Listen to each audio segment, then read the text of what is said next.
Man, I'm back here with another late night stream. 9 o'clock almost. You feel me, man? I'm chilling. I'm kicking it with y'all, man. It's freaking Thursday. We almost done with the week. Friday's coming up. We almost to 2K, bro. We just need you to hit the sub button today. You know the code. You cannot break it. If you ain't hit it already, what you doing? What you doing, man? We gonna break down some videos. You already know how we coming. My PC is getting fixed as we speak right now. I don't have my PC, so I'm streaming on my other one. So, hey, yo, chat. The games are coming soon. Like, probably like soon. Like, soon I get it back. I'm back. What just happened?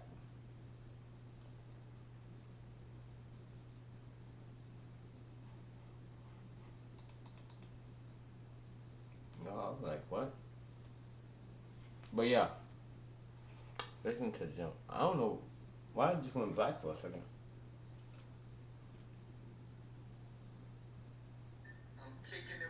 Yeah, it's went back.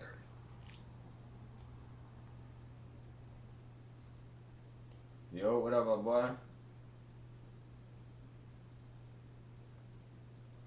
You smoking good, my boy?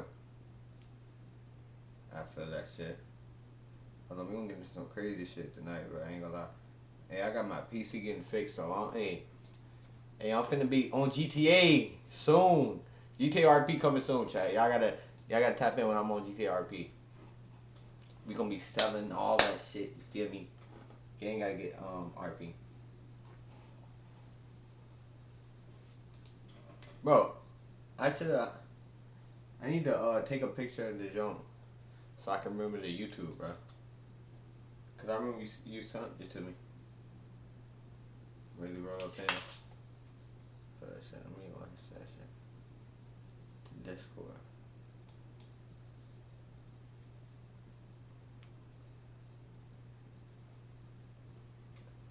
And we get it started. HOV started. Alright. First one of the night, chat. We gonna be chilling. Kick it off. Bow. Look, wife realized her husband is a child predator. Look, how is she gonna find it out? We gonna find out together. But look, his hat right now is crazy. Make pedophiles afraid again. Okay, no, actually, I support it. Actually, I support that hat. I take it back. I support the hat. And if you can't see what the hat say, I'm gonna move the sub count right now. Let me move it. But hey, I support it, bro. We need to make them afraid again. We need to make sure they can't see the streets again, brother. I like his mentality. I like what he got going on. I'll move this shit down here because I think.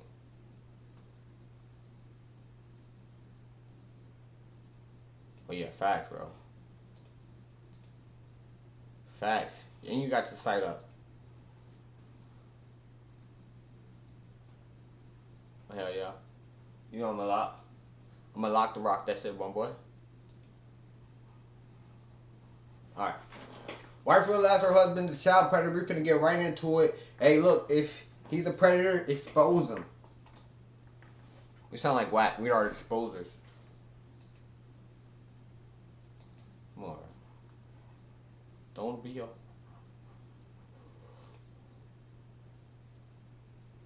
Make pedophiles afraid again. I love it. This 11-year-old girl talking about things that were done to her that shouldn't have been done. Developing, in certain areas. And So one thing I want to note on is how close sex offenders live to schools around here. oh God, I'm just a rotten sack of shit. I'm so sorry. In Aberdeen, Washington, a city councilman known for his tough-on-crime stance and commitment to ridding the streets of dangerous criminals shocks the public when he's accused of committing an unthinkable and heinous crime. So Riley, is there truth to what we're saying? The following footage has never been seen before. Please note that this report is based on police records, and all persons charged with a crime are presumed innocent unless and until proven guilty in a court of law. 39-year-old Riley Carter began his campaign for city council in early 2023. Oh, he's running for city council? Promising an aggressive approach to Yo! cleaning up the city of Aberdeen. In January of 2024, he began serving He's running as for an city elected council. official. However, on July 30th, 2024, a jaw-dropping accusation by his stepdaughter sends police on a search to arrest him, sending shockwaves through the community. Walk in, just so you're aware of everything Your we have. stepdaughter? Audio video recording. We got these fancy body cameras now. After police What do you mean locate him stepdaughter? walking Hold alone on. down a residential street, he's led in handcuffs into a small interrogation room by a detective who's determined to find out if there's any truth to the horrifying claims. Shockingly, it was his own wife, Maya, who initially confronted him about the disturbing truth his stepdaughter revealed. I started freaking out on him, like, how could you? What the fuck is wrong with you? Kind of a thing. And he was just really calm and said, no, I didn't do this. And I hung up, and then he just took off. I guess he just left. Did he say anything to you about it? He just said that he didn't do it.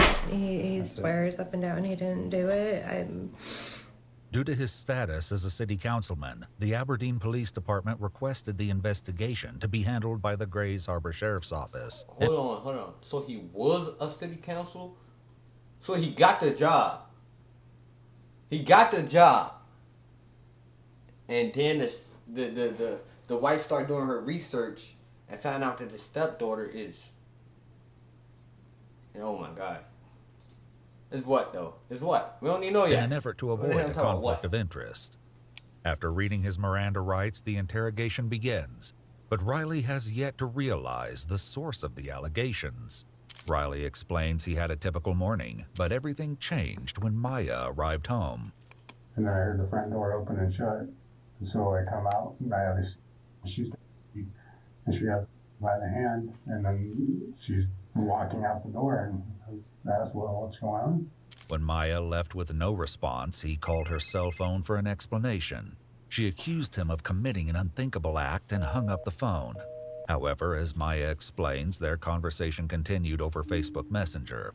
When she realized she had no tangible evidence of his crimes, she decided to take a risk. And I bluffed and said, I have you on camera, just seeing if that would incite.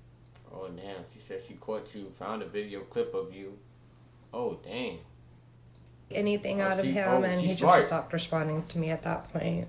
As Riley explains, Maya's anger over the situation was visceral, and he was left with a chilling command. What up, my boy? We go down to the basement, and she told me, so I did set up a rope. I thought about it. I really did. Because I'm... You thought about it. You was actually about to carry out what she told you to do? And take the time for what she about to tell you to do? Okay. Her wanting to do that to herself? Hey. I understand you want to stop that, but hey. But her telling you to do it is like, hey, you know I'm going to take this time. I'm going to have to deal with it afterwards. You know? Hold on now. She's trying to set him up. She's setting you up. If she really said that, she's setting you up, because you're going to have to deal with all the factors that come with after that.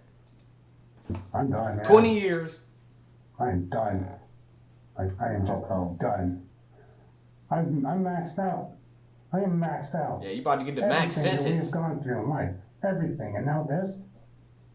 And it doesn't matter, because being on city council, everybody knows now, that's over now. Yeah. You're done running for city council. Everybody was amped up. We were going to change some things in Aberdeen, and now that's gone. It's gone. It's all gone. June 24th, just 1 month prior, Riley posted a video to his Facebook page in an attempt to shed a light on criminal activity in his neighborhood. These videos will have an eerie relevance later. Okay, we're looking at the city council. He's a businessman. Buddy, how are you? We're out driving around. Got the babies to sleep. It's just one of those days, I guess. Anyways, I thought it'd be a good idea, maybe take you guys along with me, and we'll go drive around downtown. And we'll just go look at things, and maybe I can talk about things, you know, that I'd like to see different, or things to be improved on, or whatever it may be. But just gonna keep it fun, keep it relaxed, and be myself. All right, here we go. So one thing I want to note on is how close sex offenders live to schools around here.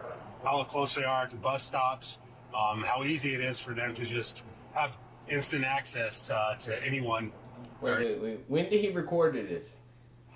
when he recorded this, this was afterwards. Okay. He's trying to clean his image. I got the kids in the back, you know. I just dropped them off at school. They tired. I just picked them up. No, they tired, you know. This is a daily life. Daily life of a dad. I'm a changed man. I'm with the kids. I'm just trying to catch a predator. You know? See, now he wants some catch a predator. Okay. He's trying to clean his image up. I get what you're doing. But that council shit over with. You cook. Anybody's kids here, you know, in each of these neighborhoods. Sorry, I had to hit my brakes there because looked like a tweaker came shooting out of the alley and almost got in front of my car. Which is something, you know, that really needs to be addressed, okay? All right, so I know one the place tweakers. a lot of people want to see is the camp underneath the bridge. I will state, however, I have my baby girls with me, so I'm not going to take them down there just because people know who I am around here. And the last thing I would want is a rock to fly through my window and hit one of my daughters, because the way this state works, I could see me going to prison because somebody hit my daughter with a rock. And why are you going downtown? I mean, that's just, come on. Wouldn't you do that for your own kids? Despite his apparent determination to do whatever it takes to protect his children, as it turns out, what the hell going on here? And probably laundry day. We're going to cut him some slack. It's probably laundry day. You know how it goes. You know, it's laundry day. The clothes on. Man, it's a day. Yeah, it's a day. Riley's shocking secret was revealed by his own 11-year-old stepdaughter, whose name has been redacted from the interview to protect her identity. Trying to clean some shit up. Trying to look for some clothes. Weren't made them initially. She told her counselor today that they were talking about something different and broke down crying and said she didn't want to talk about it. In a recorded interview with his stepdaughter's therapist, she explains what happened earlier this morning, when it quickly became clear that something was horribly wrong. So we had an appointment at 2 o'clock, and she'd been displaying some behaviors and had reported 2 weeks prior that was mean to her. So we were going to talk more about it today. She said she didn't want to talk about it. She didn't want to say it out loud. In an effort to help the child, she suggested writing it down. However, the disturbing words she wrote on the page left the counselor in shock. When she wrote that down, like, can you tell me about what her emotions look like and how she was acting? So before she wrote it down, when she said she didn't want to say it out loud, she started just staring down at the ground. She was like stone cold. You could tell she was checking out, and she was kind of fidgeting her hands. And I've been her therapist for probably a little bit over 2 years, and she's never acted like that. So that was out of the norm? That is completely out of the norm. Her facial expression looked as if she was scared, like fear. And then she wrote it down, and then she kind of had this look of, oh no, or I'm in trouble, or something. The haunting words written by the child will later be revealed. For now, in an attempt to understand That nigga here, man. He gonna amp it up. Amp it up. Get me waiting on the freaking what she wrote down. And then gonna say, it's gonna be revealed later on in the story. My boy, did you not get the concept that we need that shit right now? Like, come on, bro. Are you dead ass? What up, mate? How you doing? Australia's doing good today. Man, tell me why today, I'm not gonna cap, I thought Hawaii was in Australia. A nigga burnt me. They said no it's not, and it is what it is. You learn something new every day, man. Learn something new every day. Investigators begin to dig into their familial relationship. So can you talk about what your relationship is with, and how long you've been in her life? And since she was 4, I think she's a great kid. She's I don't know how to explain it. Always just outgoing, kind of keeps to herself. Bad though. I ain't tripping. Good kid. Mm-hmm. And so was that a hard role to step into with her being that young, or? Yes and no. I always kept in the back of my head that there's going to be a time when she gets to know her real dad, and so that's a line that needs to be respected. For sure. And that's not me to try to take that place. Just stay available, you know. That's about the best I could do. Okay. What, like, how close would you guys be as far as being her? You guys I always thought distant or? we were like close, not like super close, just like I'd say she felt comfortable to always like throw fits in front of me, you know, ask for like things for her birthday or Christmas, or complain, or you know, tell me about her favorite color or food or something. Mm-hmm. What kind of activities would you guys do together? Oh, I would say much aside from watching TV. Yeah, that's about it. In the living room, yeah. Okay. And then, do you guys have 2 other kids between you? Yes, we have 2, and then our What up, son MJ? passed away. MJ in the chat. But look though, hey, look, I feel like, look, you have a kid, right? Say you got a kid, right? Say, look, chat. Say you got a kid, right? And you dating whoever you dating, whatever, man. And y'all break up, and y'all had the kid together. Whoever you have next around that dude, whoever you have next around the kid, do your background research. You know what I'm saying? Do your background research and all that. And don't get too comfortable, bro. Because realize he ain't. Man, I don't know, man. I ain't got no kids. Don't worry about what the fuck I'm saying, chat. I'm just saying. Okay, so we have, she's 5, and then she's 2. Okay. I just feel like don't get too comfortable. You have a niggas similar not. relationship with Don't get too comfortable. That's what I'm trying to say. Closer with your 2 biological kids. It's a different kind of relationship, I'd say, with my stepkids. Riley's videos reveal a pattern in which he often describes a willingness to do anything to protect. It's not the addicts, the homeless, the dealers, or the corrupt, the politicians people need to be worried about. Who it is? His children from local crime. However, the harrowing words of his stepdaughter may suggest that the dangers were much closer to home than anyone realized. Oh God, I'm such just a rotten sack of shit. The 2 daughters. You know, you never know love until you have a kid. You know what? That's the one thing that keeps you going. You never know pain until you hold your own dead kid. That really messes you up, too. Yet it was the bone-chilling note written by the 11-year-old girl. Wait. Who died? Her therapist in shock, I ain't seen and no her murder. mother Maya I ain't enraged. seen no murder. So she wrote it down, and what she wrote was, "He touches me and makes me uncomfortable." In April 2024, just 4 months prior to his arrest, Riley began a crowdfunding campaign to launch a go to non-profit jail. aimed at catching online predators and deterring them from engaging in harmful acts against children. Hey, what up, Yo, everybody? Pete, A little bit of drop story your time. freaking So I live in an video right incredibly now. Drop your liberal video right state, now. Washington, yeah. And every time I wear this hat out in public, you know, people always give me those looks of, ooh, it's a MAGA hat. Ooh, it's so bad. He hates everyone. But then they read it, and usually they have a pretty good laugh, you know, in support of it. Then again, you still do get those people that are offended by it, but, you know, imagine that in a blue state. Ha! You know, ooh, they have rights too. No, they don't. You know the crazy part? I'm gonna keep it a buck with you. I'm walking down the street. I see somebody with a magma hat. You know what I'm gonna keep doing? Keep walking. Fuck that got to do with me, bro. You act like him wearing that hat is really gonna change some shit. You feel me? What's me telling him to take off that hat for?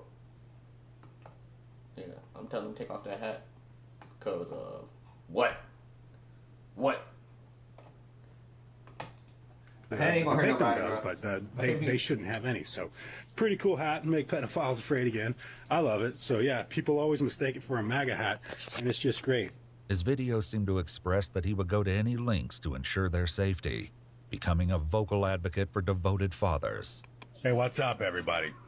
Want to make a quick message for you on this Father's Day, right? So here's the deal. A lot of women out there are doing the whole, I'm more of a man than my man, so f them dudes. They don't need no appreciation with this us. Stop it. Just stop it. Here's why. Okay? You think that it's an empowering moment, but the problem is, Bro, what the fuck, you're yo, trying man? to take something away from a lot of really, really good dudes out there that are actually really good to their kids, right? And there are actually a lot of really hardworking, awesome single moms out there, right? That they pull both roles, and they do deserve that recognition. So if you're not feeling validated, don't take it out on everyone else. Thank you. This message was brought to you by an American that gives. He sound like the Joker. Have a wonderful day. Given When he was on Riley's that outspoken FaceTime. stance against preying on children, He was like, you the gotta have question 24 remains, hours. do these horrifying allegations hold any truth? Fully aware of the chilling details, having spoken to the girl himself, the detective continues his efforts to extract answers from Riley. I sat in an interview with just a little while ago and watched her basically relive it again when she was having to describe what was happening. I don't know how an 11-year-old girl was strong as is. But she was very descriptive of what was happening. And like I said, like, we're not here to cast judgment. We're not here to label people. And I understand, like, there's things that happen in our lives that cause us to make mistakes. But it's an 11-year-old girl talking about things that were done to her that shouldn't have been done.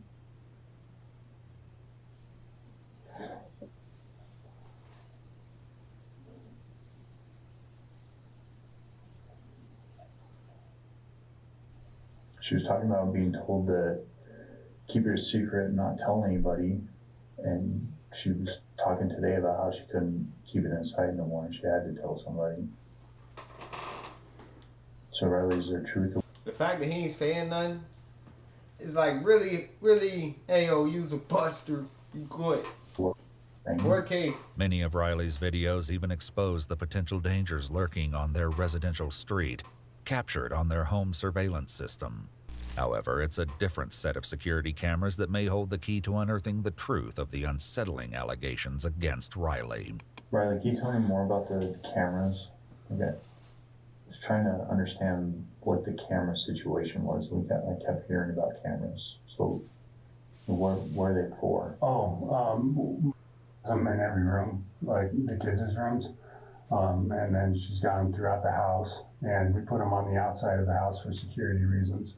And the main reason for it is just one of the stepkids is autistic, and he'll have like meltdowns or whatever maybe, and then that way she can keep an eye on him. Mm-hmm. So.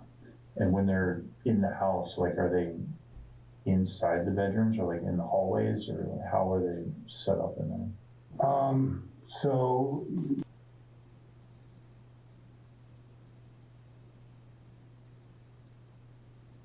Did somebody knock on the door? Oh no, somebody knock on the door, chat. Is that what she wrote down?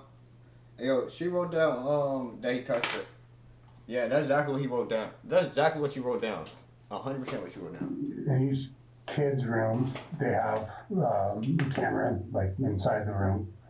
And then in the hallway, or like the big entryway, there's one on this wall here. Okay. Do you have access to view those cameras, or is that just? According to Maya, however, an alarming discrepancy was uncovered when she reviewed the footage. My daughter told me that he was unplugging all of our cameras that led to her room.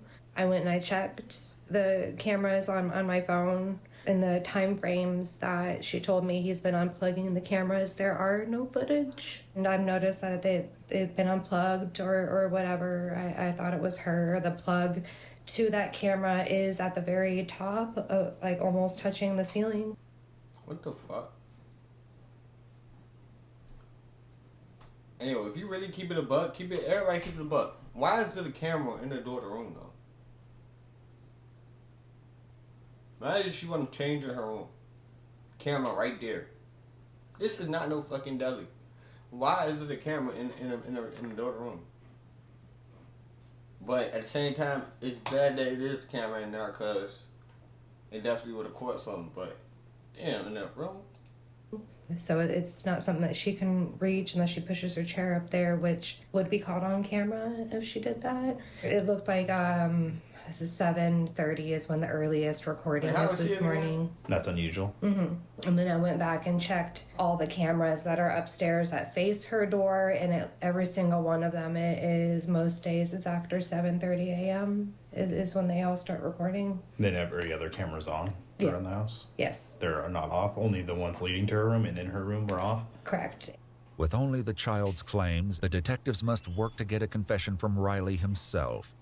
The officer urges him to admit to the horrifying act, telling him their only goal is to get to the bottom of the truth. However, Riley hesitates as he grapples with what to do next.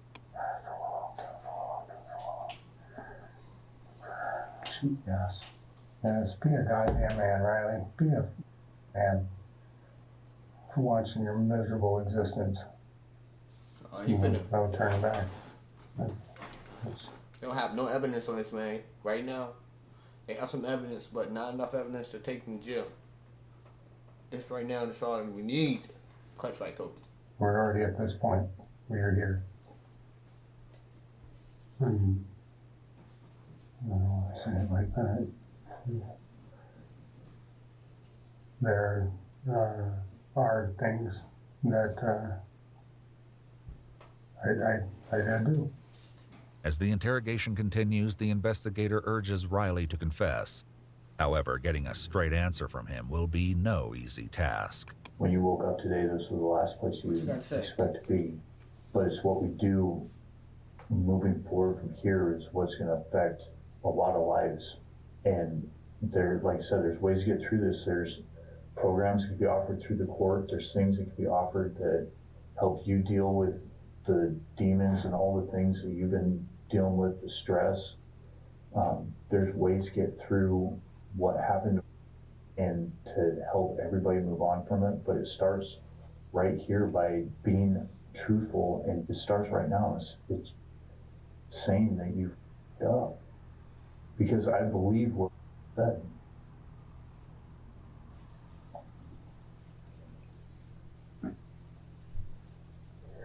It's really hard to, accept things for what they are. There's certain things in life you don't recover from. I want to tell you guys, I do. I'm trying. I got all night, right? He got all night. He say he trying, bro. He say he trying to. He wanted to tell him. He trying to tell him. He trying. He ain't gonna get it out though. Oh, yeah. 3 hours later, skipped, fast forward. You guys got families. He been tell his life story. Important. God, this just sucks. So close. So close to accomplishing good things. Doing something great. So close to getting the drugs out of Aberdeen. So close to getting all the craziness out of He the mayor. So many people. Go to council. And now it's over. It's gone. As Riley keeps deflecting the subject, providing little to no hints, it appears as though the detective won't rest until the truth is exposed. She said the last time it happened was this morning. And she talked about how her camera gets unplugged before you come in the room, and she just pretends to sleep. But she said that it wouldn't matter if she was sleeping or awake. It would happen anyway. And so right now we're collecting, she's up at the hospital and collecting DNA samples. And this is an opportunity where I'm offering you a chance to explain what happened, and if a mistake was made, and it's time to be truthful and take ownership of the mistake and not let it catch up to you down the road being proven by DNA, because we get touch DNA off of things all the time. There's the sweat glands from fingers contain DNA.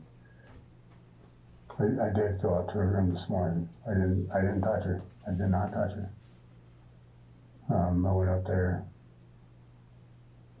I don't remember, see if she wanted some nuggets or something. So yeah, I made some nuggets for the younger ones. If you didn't touch her this morning, what would cause you to say that happened? I don't know. And what would cause her to say that this wasn't the only time it happened? It's happened lots of times. I don't know. The disturbing admission finally unveils the truth, though nothing prepares the detectives for the sick and twisted reasoning he'll later give. About how many times did this happen?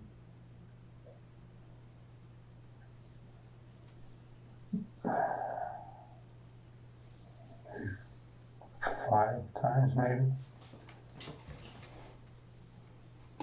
Just real fast. I don't know. Just a weird impulse tick. Over how long a period of time? 5 times. Bro, go take him, bro. Chicken nuggets for breakfast. Chicken nuggets for breakfast. Hey, yo, that was a red flag in the get-go. Who the hell waking up eating chicken nuggets? Ooh, that was, yo, Bree never misses nothing. Chicken nuggets for breakfast is wrong. You're dead wrong. Damn. No hash brown, chicken nuggets. During those 5 times, would you unplug the camera when you went into her bedroom? No. No. It would, she would already have it unplugged. Like she would do it. She would unplug it. I don't know why. According to the child, however, the cameras were mostly unplugged by Riley himself. How did it start? Sorry, just that. I have ADHD pretty severe, so I get that. Oh. In my mind, thinking of the house. He got ADHD. Bills. Hey, look how he just get Floyd. He's like, okay, we're gonna cook this nigga. We gotta take him in tonight. He just said he got ADHD. That's why he did it. You know, you should have got a lawyer because this shit finna get bad for you. Real talk. You just say you got ADHD. That's why he did it. Yeah. Your case is done, nigga. They gonna use this to you. He said he got ADHD. That's why he did it. Now that's all separated. And I have to accept that. I mean, I was going to start my new job tomorrow. And then left with a piece of shit car. Can never get the SUV fixed. Needs a new engine. You going to jail? About her, how's she going to make it? How's she going to do things? And we'll also be concerned about sleeping at night and wake up in the morning to Riley coming in her bedroom. Doesn't have to worry about that. Before confronting Riley with the crucial question of why he would harm his own stepdaughter, he poses a different question. His answer, however, further exposes how little Riley appears to understand the gravity of the situation. You ever talk to her about it? That's how he going. He think he going home tomorrow. No. Yeah. Actually, I apologized to her twice. Yeah. When it happened, or just randomly? He tripping. When it happened. Tell me about one of the times that you apologized. What happened? I don't know how to explain it. I told her. What were my exact words to her? That said something along the lines of, "Kid, I'm so sorry. You know, I don't even know what the hell that was about." And I apologized. What? And that was about it. She didn't really, think anything of it. But God, what the? Was she awake that time? She didn't think anything of it? Yeah. Yo. You think she didn't think anything of it? And you think he was on the council? And he got promoted to be on the council? Yo, y'all gotta watch who in your jurisdiction, man. Y'all got predators on the councils. Mean with y'all niggas. Eating with y'all. And paying y'all money. Dividing the air wasn't nothing weird or anything. Then he just said, hey, I did that. I'm really sorry. So I don't know. I don't understand what was that about. And then I asked her, "Are you okay?" And she said, "Yeah, I'm fine." In an exclusive interview obtained only by EWU, Maya will soon speak out, offering her advice for parents of young children. In the meantime, before facing the inevitable consequences, investigators appear determined to find an answer to a crucial question. The why is the number one question like everybody wants to know. Everybody wants to know why. We can't prove why by cell phone records or DNA evidence or video footage. That just proves the who and the what and the how. The why comes from these conversations. And Obviously, it's huge mistake, huge. The stress in our home has been unreal. I don't want to just give you a bunch of excuses. I should be my own person. I don't want you always get so mad at me and scream at me to not use certain things as excuses, but it's that's what's going on. There's so much just on my shoulders at all times, just chewing in my ear constantly. It sucks. It really sucks. Like I said, it's not even a sexual thing. I don't feel attracted. It's just this weird impulse. I don't know. I don't know. It's so. Bro, is this the same dude who had on that hat, bro? It's not the same dude. Weird. God, this is just a weird conversation. Developing, in certain areas, and what's wrong with me? With Riley's confession, along with an unsettling answer to the question of why he would have committed such a depraved act, his arrest is imminent. However, the investigator has one final heartbreaking question.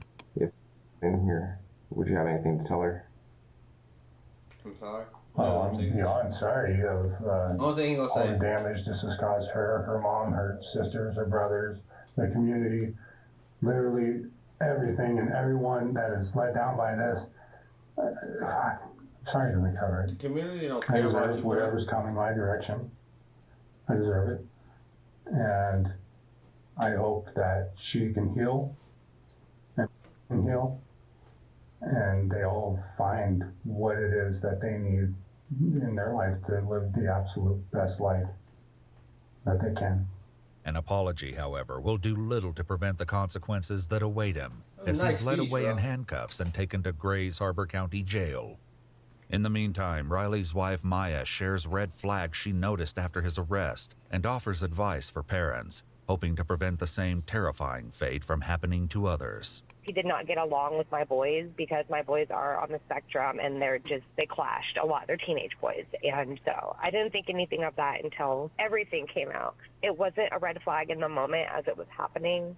But then after this all came out, that's what was actually happening. It's like, oh, crap. Background checks mean nothing. For women that are dating right now, background checks mean nothing because he had nothing.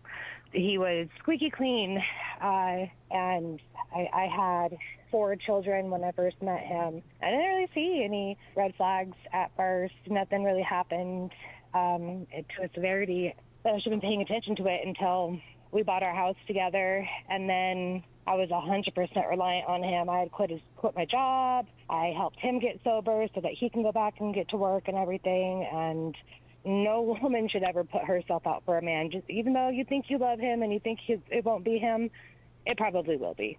After Riley's arrest, Maya explains that the public response to their situation has led her to becoming a target of unexpected scrutiny, with many people questioning why she has cameras in her children's rooms in the first place. Yeah, I do have disabled children that require severe supervision, and they've been in-home care and all these sorts of different cares, and I was advised by professionals to have these cameras.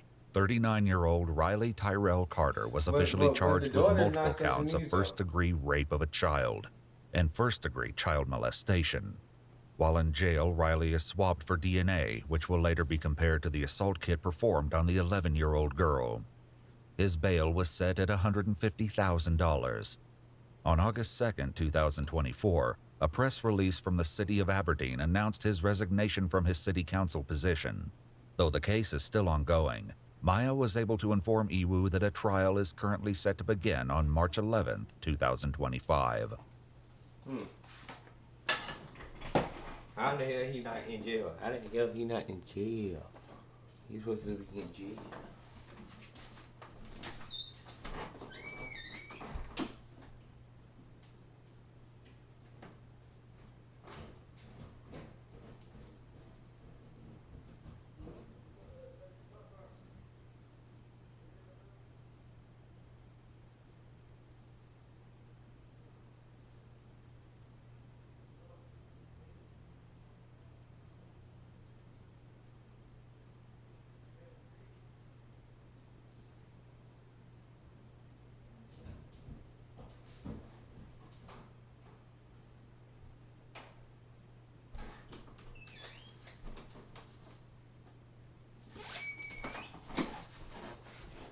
Sneak. Nah, I'm saying that was smooth transition though. I ain't gonna lie. I tiptoed in here. Tiptoeing in my Jordans. Alright, bro, we ain't even gonna play with it anyway. I'm a little bit lame. Why he got a red cup though? Red cup usually means liquor. Or red rum. Burr.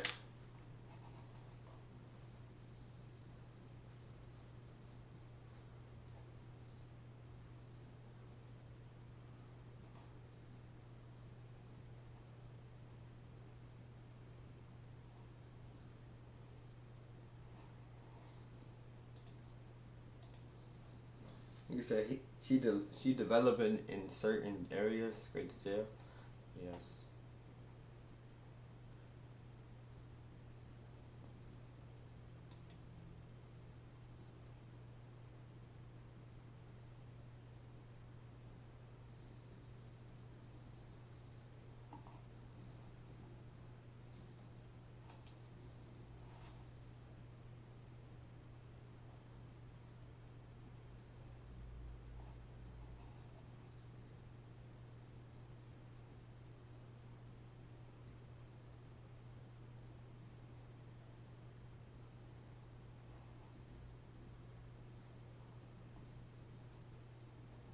How the hell you almost hit Camilla Harris?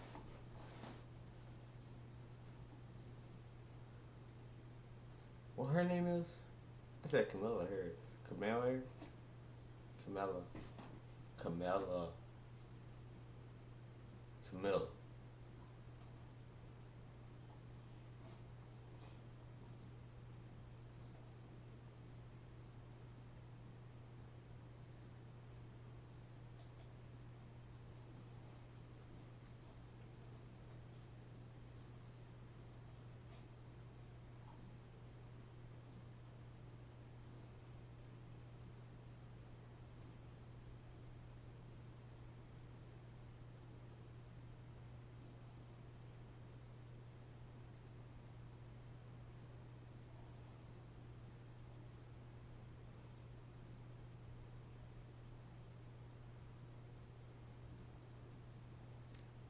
Well, I'm gonna end up watching some shit for so long, and I'm gonna be like, damn, did I end up watching this? And I'm like, yeah, nigga, you did.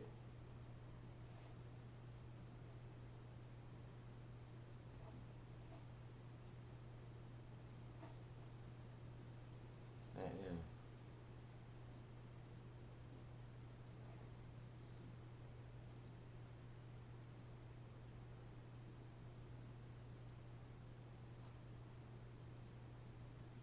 Some hot shit. Child predator vans leads to horrifying discovery. Oh, they caught the nigga on tape. Caught the nigga trying to escape. Hi, that will almost take my daughter's been taken. Alright, I feel like if you're in the store with your kid, you better have a good eye. Like, I hate when I'm in the store and I'm in the store with my mom or my little sister, something like that. and a kid. And my sister probably just be walking off. I'd be like, why are you walking off? What are you walking off for? You just walking off, trying to explore stuff. Like, no, what are you doing? Stay close to the fam. What are you doing? Just green. Kids just be green, man. I ain't gonna lie, some kids just be green. But, I mean, I really think about it. When I was that age, man, I was doing shit like that. Like, I want to go to the chip aisle. Even though I don't got no money, I want to go to the chip aisle and see what they got. See if they got some new flavors over there, even though I don't got no money. And I know my mom don't want to go, so I want to go by myself. But, now, I got older, and I'm telling the younger youth, stop that shit. Stay with your mom, man. Stay with your folks, stay with the people that you came in there with. Because you don't know who's up in there. You know? Walmart is a place that everybody gotta go there. They meet all type of people. Murderers. Yes. Murderers shop at Walmart. If you didn't know. I'm not a murderer to say that, but I'm just saying, like, where else they gonna shop at? Think about it. If you really think about this shit, Chad, who are you walking past every day? You walk past somebody, you don't even know what he just did. Just murdered 3 people.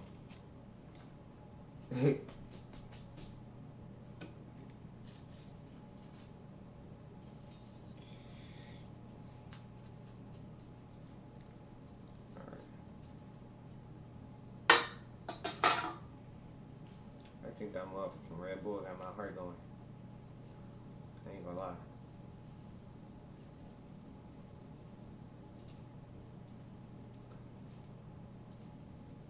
I need you to mellow me out.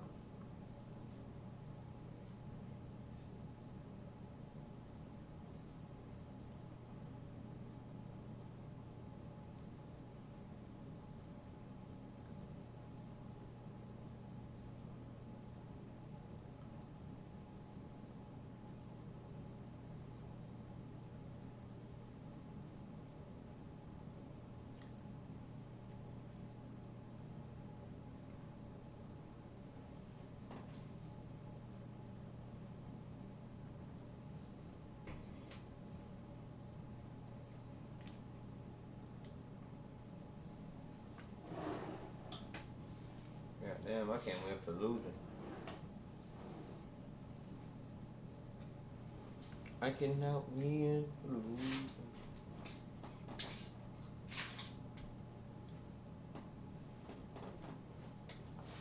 Yep.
You hurt me like a man.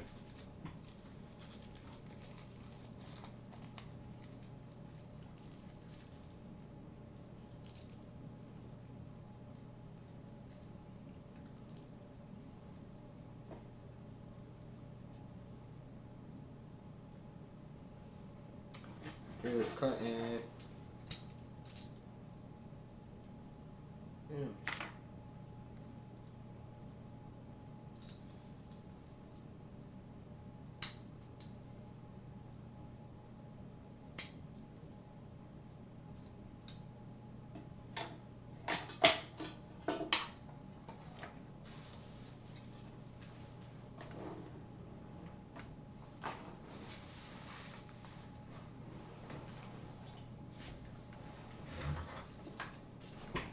Alright.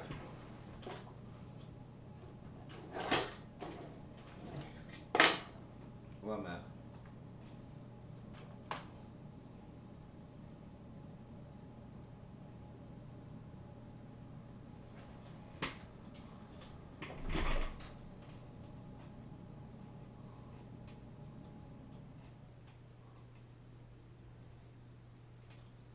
I be looking like I might be going contact sometimes. I ain't gonna lie.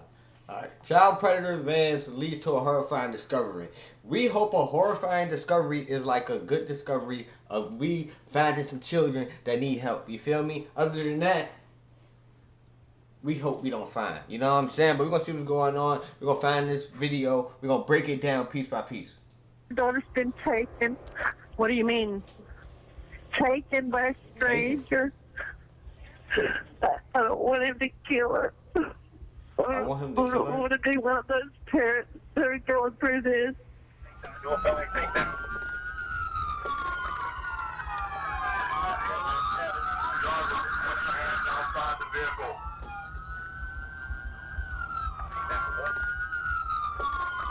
Is the victim there as well? When an 8-year-old girl goes missing from a busy Walmart in Jacksonville, Florida on the night of June 21, 2013, police rush to the scene to investigate. However, after speaking with the child's mother, unsettling details emerge, leaving them questioning whether there's more to this abduction than they've been led to believe. As stakes rise, investigators plunge into a desperate search to locate the child before time runs out. The following footage has mostly never been seen before. He knew when the store was closing. I had a bad feeling about him. Just after 11 p.m., dispatchers at the Jacksonville Police Department receive a 911 call from 45-year-old Rain Periwinkle with a grim concern about her young daughter. Okay, first of all, out of all pictures, y'all had to use the picture of her in the jail suit. Why? Why? She ain't had no family photos? Why? Facebook photos? Why? I am at Walmart. I think my daughter's been taken. What do you mean? Taken by a stranger. I can't find her. Okay, ma'am, how old is your daughter? 8.5. I met a man today at Dollar General. He saw that I was struggling to buy them some clothes. He drove us here to buy us some clothes, and the only reason I went with him because he said his wife was going to be here. Because I told him I don't take rides with strangers. Okay, ma'am, what's your daughter's name? Her name's Cherish. After explaining that she still has her 2 other daughters with her, 5-year-old Destiny and 4-year-old Nevaeh, she continues to share more details from the incident. I don't remember what clothes she's wearing because I'm panicking right now. I'm trying not to panic. Okay, and she was last seen with this man? Yes. He said he was going to McDonald's and he hasn't been there because the store is closed right now. Okay, is he a white man or a black man? A white man. He's got white, short hair, and he's got dark eyebrows. As she continues to explain, her story takes a darker turn, revealing shocking details that make the situation far more terrifying. I had a strange feeling about him when I first met him, and he took her to the dressing room twice. And he was hoping that she would be okay.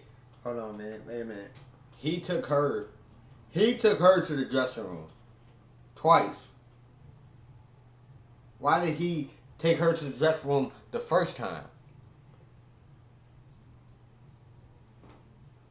What is going on here, ma'am? You give this man too many opportunities to say that you had a feeling something was weird about him as soon as you met him. If you had a feeling that something was weird about him, ain't no way you gonna let this man take your kids to the dressing room twice. And he's a dude, so he can't even go to the back. I was hoping that she would be okay, and I was looking at the shoes. And I didn't want him to think that I was overly protective, freaking out. But now they're not here. When the detectives arrive to speak to Rain later that night, she begins to recount her story.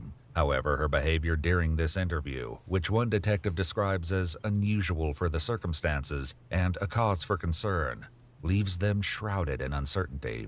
However, her story about how she met the stranger she claims took Cherish is consistent with what she had described to 911 earlier. He said his name is Dawn. He said he was supposed to meet his wife here, and his wife never showed up, and we've been here probably 2 hours, and she didn't show up, and I had this cart full of clothes that he said he was going to pay for with a $100 gift card, and I had a bad feeling. I thought, well, I feel like pinching myself because this is too good to be true. So I got to the checkout. He's not here. Cherish isn't here. She's 8 years old. She's supposed to go to California in the morning on a plane. And he knows, as I told him this, he knew when the store was closing. I had a bad feeling about him. But it was her behavior as she explained what happened that She keeps saying she had a bad feeling about him. You let the dude with your daughter. But you ain't gonna let him with you? left the detectives stricken with doubt. According to their She gotta get notes, some time Rain for that. appeared to have a total lack of tears when she appeared to be crying, was unusually calm, and displayed no obvious panic over the situation. She also repeatedly expressed concerns about the Dollar General purchases and the blue stroller she left in the suspect's van, as well as the items the Walmart employees would have to return from her shopping cart. Additionally, she expressed chilling thoughts that her daughter may have been assaulted and murdered. But these concerns were made with a noted absence of emotional response. I don't want him to kill her. I don't want to be one of those parents that are going through this. Her alleged emotional detachment wasn't the only detail that left them with the sinking feeling that something wasn't right. As she earlier told the 911 operator, Cherish was supposed to be getting on a plane to California the next morning. She further explained to detectives the scheduled trip was for Cherish to visit her father for the summer.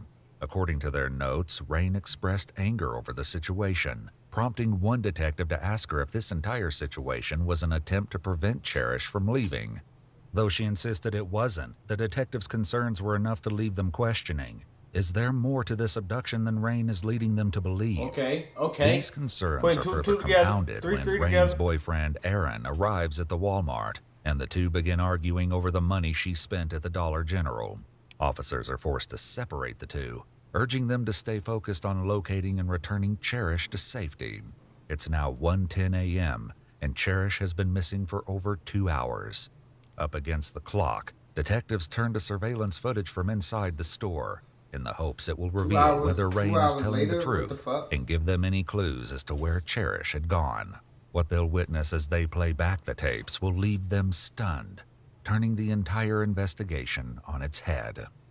Dawn's white van travels from the Dollar General with Rain and her 3 daughters inside, seen on camera approaching the Walmart parking lot just before 9 p.m. Rain and her daughters Cherish, Destiny, and Nevaeh can be seen entering the store alone at 9:16 p.m. 10 minutes later, at 9:27 p.m., they enter the children's shoe section. As Rain begins browsing for shoes, the 3 girls can be seen wandering off into the neighboring aisle. While Rain and her daughters continue shopping, That's what I don't like. Right there. Right there. Right there. See, that's what I'm saying, chat. Right there. Right there. Why is the kids section. Why As is the Rain begins kids browsing on this section right here and she on this section? I don't like that, bro. That's it. You can't even look over the hours here. for shoes, You need to be right there in front of you. the 3 girls can be seen wandering off into the neighboring aisle. While Rain and her daughters continue shopping, the man she's identified as Don is seen on the surveillance footage heading to the back of the store before eventually meeting up with the family. Though the camera doesn't catch it, Don slips an object into Rain's shopping cart. The later discovery of what the object was would send a chill down the detective's spine. Oh shit. Oh shit, he just paid for the daughter. He just paid for the daughter, chat. He just paid for the daughter. Think about it, he just paid for the daughter with the gift card. Wait, how? If it ain't work? I don't know. But I think some chick Stephen her. She in on it. She definitely For in now, on it. the man accompanies them as they browse the shelves and appears to be keeping a watchful eye on the young girls. At one point, Cherish and Don can be seen alone as he helps the 8-year-old try on a pair of shoes. Just after 10 p.m., Rain continues shopping with Nevaeh, while Destiny and Cherish follow Don into the children's clothing section. After disappearing from the camera's view for nearly 10 minutes, they finally re-emerge and are seen following Don through the aisles while Rain continues looking at more shoes. Over the next half hour, the girls can be seen interacting with Don and weaving through the aisles, while Rain continues to look at clothes. Although their interactions have appeared innocent so far, it's Don's next move that leaves the detectives with a growing sense of dread. At 10:38 p.m., just over an hour after first entering Walmart, Cherish can be seen following Dawn back into the shoe aisle alone. The two speak momentarily before Cherish eventually returns to her mother, speaks to her briefly, and rushes off to join Dawn once again. According to Rain, she overheard Dawn ask Cherish if she wanted to order cheeseburgers from the store's McDonald's restaurant, and she allowed her to go with him. The two make their way to the front of the store and stop in front of McDonald's. However, it's clearly closed for business. Rather than returning to Rain, Dawn makes a sharp turn toward the front door at 10:42 p.m. as Cherish... What? So, she the only one who get McDonald's? I wonder why. Nah, some shit going on, bro. follows him close behind. The two walk through the parking lot in plain view of passing strangers and occupied vehicles. 2 minutes later, at 10:44 p.m., Dawn's van is seen pulling out of the parking space before driving down a dark alleyway and exiting the store onto the main road. Meanwhile, Rain seemingly has no idea her daughter has left the store and continues shopping with her two young girls for another 15 minutes. The store announces it's closing, and at 11:01 p.m., 15 Rain, minutes? Destiny, and Nevaeh finally head to the front of the store 15 minutes? to look for That's when you Cherish know and this. Dawn. But despite their efforts, they're nowhere to be found. 15 minutes when you're done shopping. At 11:16 p.m., after another 15 minutes of searching, Rain contacts the police. By this time, Cherish and Dawn have been gone for over 45 minutes. While the disturbing footage now has the detectives second-guessing their earlier assumptions, it's the discovery of what Dawn placed in Rain's shopping cart that truly sets them on edge. An ominous coil of rope, seemingly without purpose, was left behind by the suspect. It's now 2:10 a.m., and after reviewing the footage, the detective and sergeant in charge of the crime scene discuss the situation. They decide that there's enough evidence to support a kidnapping, and at 2:30 a.m., over 3 hours since Cherish was last seen, the Amber Alert process finally begins. The delay has stolen precious time, and now the clock is ticking faster than ever. With every second meaning the difference between life and death, they must race against time to uncover the identity of Dawn and locate Cherish before it's too late. It should be like Using the Jacksonville, Florida mugshot database, a possible suspect, 56-year-old Donald James Smith, is identified. When shown his photograph, Rain positively identifies him. Trust and believe, if Walmart camera got you with no ski mask on, you're caught. Because, man, the database got everybody picturing it if you got an ID. So they gonna know your face. As Dawn, and eerily comments, "Yeah, you'll probably find her dead in a box," assuring her they will do their best to recover Cherish safely. Detectives work to secure as much information about the suspect as possible and are beyond horrified with the shocking details they soon uncover. Donald James Smith, a registered offender, has a harrowing list of priors spanning 3 decades. These include a total of 20 arrests, with 9 charges related to criminal acts involving children. His long history includes theft, fraud, burglary, possession of illegal substances, sale of obscene materials, multiple lewd acts in the presence of children, assault of a child, and attempted kidnapping. And she just hopped in a car with this random man because he wanted to pay for her groceries with 4 kids. You really hopped in this car with this man because he wanted to pay for your groceries. And then, when he didn't even have enough to pay for the groceries, he took you to another place. And then you let him walk off with the kid to go get some cheeseburgers. And you don't even know this man. And now we know this man. It's just The most jaw-dropping revelation was that Don had been released from prison just 21 days ago for 21 attempting to days. impersonate a Department of Children's Services agent in an attempt to lure a young child away from her grandmother. Armed with the horrifying truth behind Don's dangerous past, the race to find Cherish intensifies. But without a lead, there's little they can do but hope for a breakthrough. At 4:21 a.m., over 5 hours after her disappearance, the Amber Alert finally makes it into the hands of thousands of Florida residents. A description of Cherish, Don, the white van, and the missing blue stroller all reach local media channels, and it isn't long before crucial tips begin flooding in. A homeowner with claims of an unsettling discovery soon contacts the police. As he attempted to mow the lawn of his home on Rutgers Road, just 3 miles from the Walmart, he came across a baby blue stroller leaning against the side of the house. The stroller matched the description of the one Rain left in the back of Don's van. But that wasn't all that was discovered.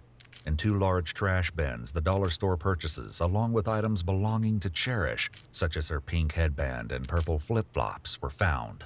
The house is empty, and there's no sign of Cherish or Don having ever been inside. It's a devastating blow, but detectives are not ready to give up hope.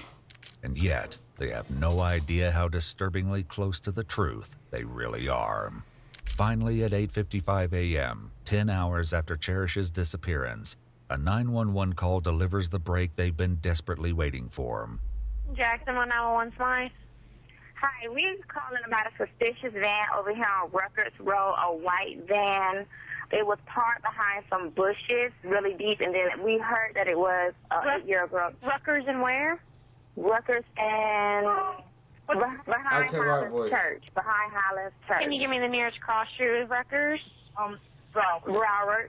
Broward? Never do too much Yes, time. ma'am, and it was a white van. It's not there anymore, but we don't know if he dumped anything because we heard a girl just got abducted from Walmart. Right. So we're not sure if that's the van, but the white van was pushed all the way to the back of the bushes this morning.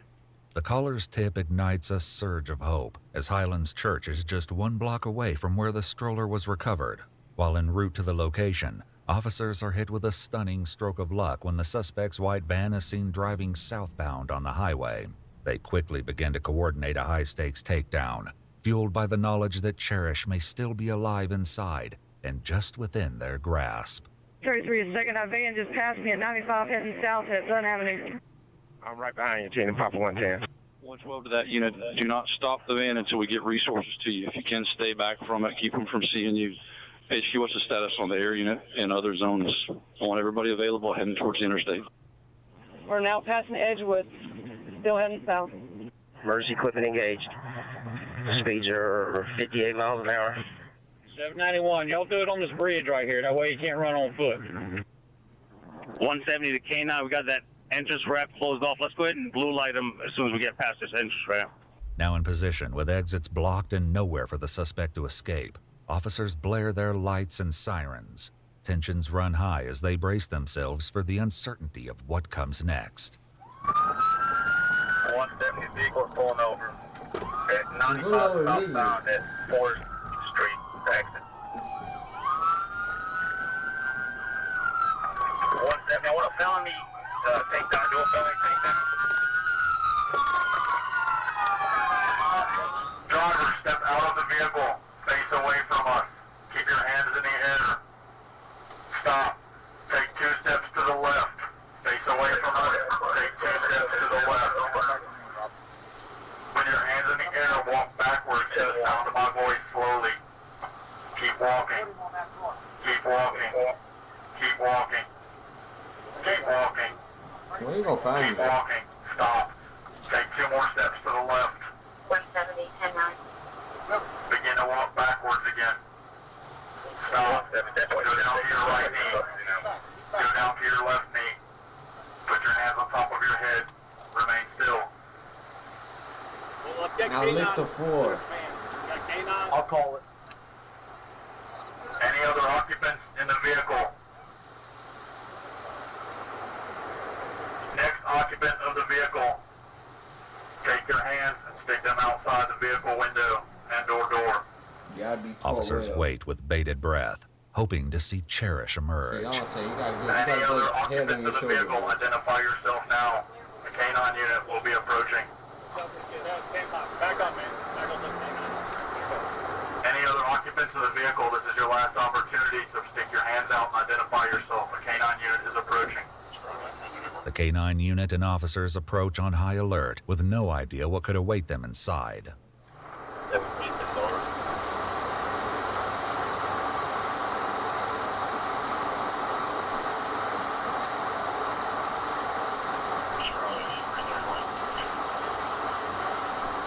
I don't see no excitement, bro.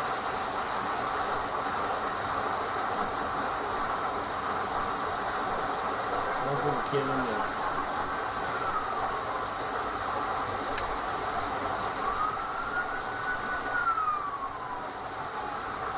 AQ-170. 170. Suspect in custody, 1077, clear as hell. I'll move over and try to open 95.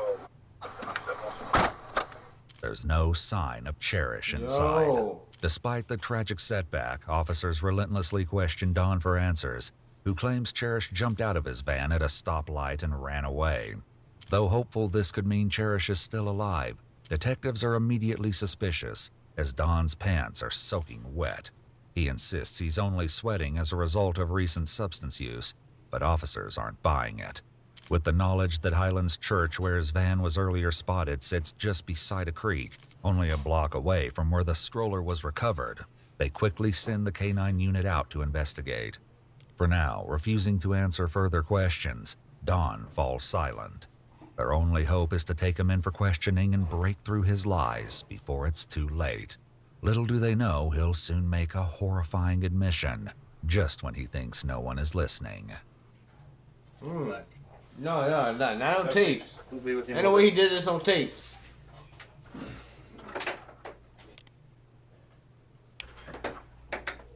Stand up. Turn. What's your name? Donald Smith. Donald Smith. Yes. Roll your hand out.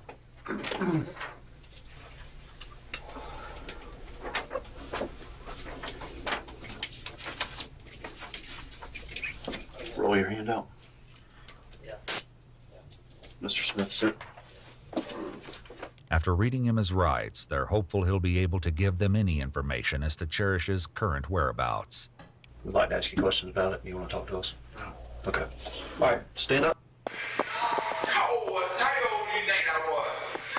How old do you think she was? That's right in my alley, right there. Huh? That's my target area right there. That's what I go after. Well, you have fun with that one. You would keep that one locked up in the basement for a while. If I saw her at the bus stop, I'd get her. Yeah, I'd like to run into her at Walmart. Cherry has some blood on her. Yo, he's cooked. He got to go to jail tonight. I mean, he's already in jail. First of all, is it the camera catching him in jail, or is it like is somebody wearing a wire in jail? Do we have an informant in the jail compound, 60 days in type shit? That's how they get it. 60 days in. Damn, boy. She ain't had nothing like that, though. That's because she ain't black. She had a lot for a white girl. Though shockingly vile, the audio recordings barely scratched the surface of the horrors the K9 unit would uncover in the early hours of that fateful morning as they searched the creek near Highlands Church. Fresh tire tracks extending from the church would lead the officer deeper into the woods. They next find a white plastic shopping bag, along with a wet black sock. As they followed the trail, they made a heartbreaking discovery, one that was more gruesome than they could have ever imagined. 8-year-old Cherish Periwinkle was found nude from the waist down, submerged in the murky water, half wedged beneath a fallen tree. A later autopsy would reveal that she was violated before being strangled to death. DNA evidence collected from Cherish would match that of Don Smith. Despite the overwhelming evidence, Don shockingly pleaded not guilty and left his fate for a jury to decide. He also attempted to suppress the jail recordings, arguing they were a violation of his privacy. The chilling audio was played for the jury at his trial in February of 2018. After only 19 minutes of deliberation, they unanimously found him guilty of kidnapping, battery, and first-degree murder. Donald James Smith was sentenced to death and remains incarcerated at the Union Correctional Institution.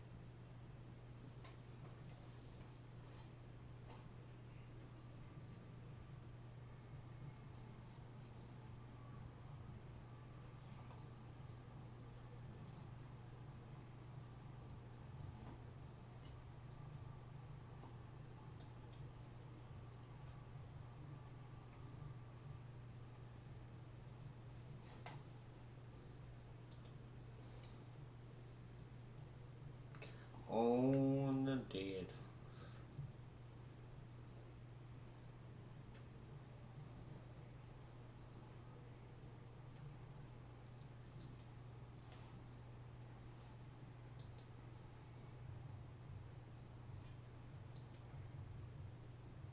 I seen that jump.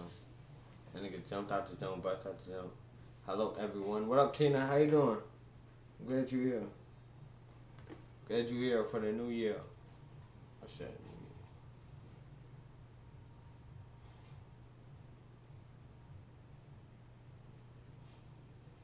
The moment he realized he scored, the rain baby mama bust down Grandma's door.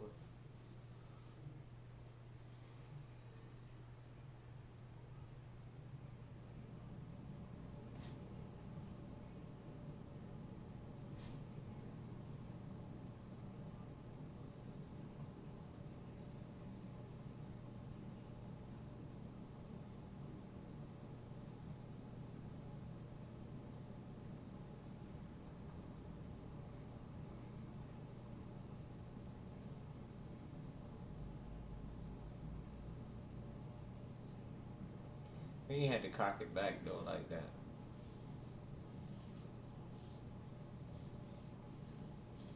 I gotta watch this shit. What happened? Ooh. Ooh.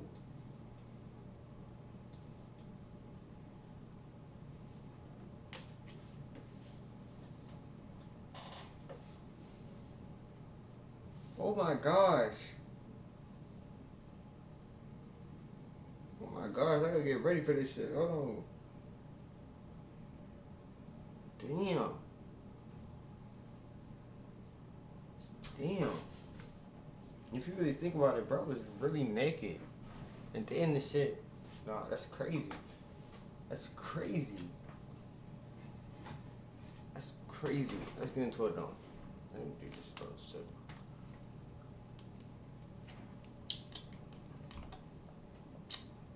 Who drinks great milk, like put milk in a cup and just drink it?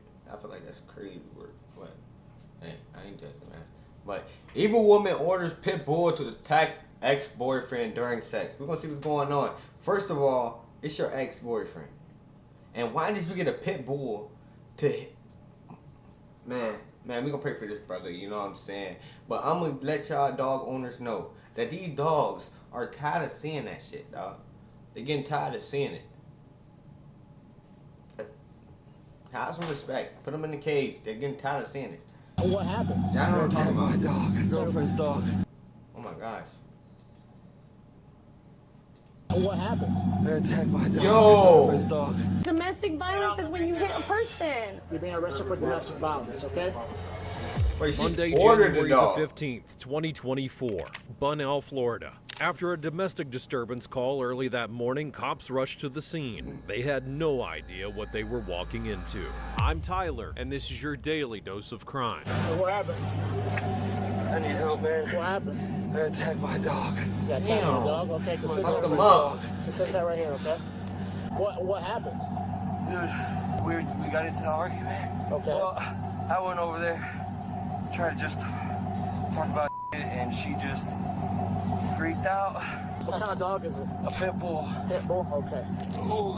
Okay. Covered in blood and visibly shaken, the victim confronted the officers. He claimed that he'd been attacked by his ex-girlfriend's dog, but his injuries did not quite match the story. Something much more sinister had gone down. That's fine with me, man. What's the dog's name, do you know? Wasabi. Wasabi? She was grabbing me. She wouldn't let me leave. Yeah. Would not let me leave. I tried to leave. She sucked the dog on me, man. Okay. She was literally holding me in there, man. I couldn't get my The victim, Alberto Ferro, was held against his will by his ex, Jennifer Flores. When he tried to leave, she sicked her pit bull on him, but there was something off about Jennifer's behavior. It seemed almost too eager and too violent. Alberto was exhausted and in pain, but the cops couldn't let him go until they had a full statement. You're injured, okay? This person put her hands on you, allegedly, according to you, and sicked her dog on you. Okay, so she grabbed her hands, or was she grabbing I had a chain. I got a chain in my pocket, and it was around my neck, and she literally was choking me out with my...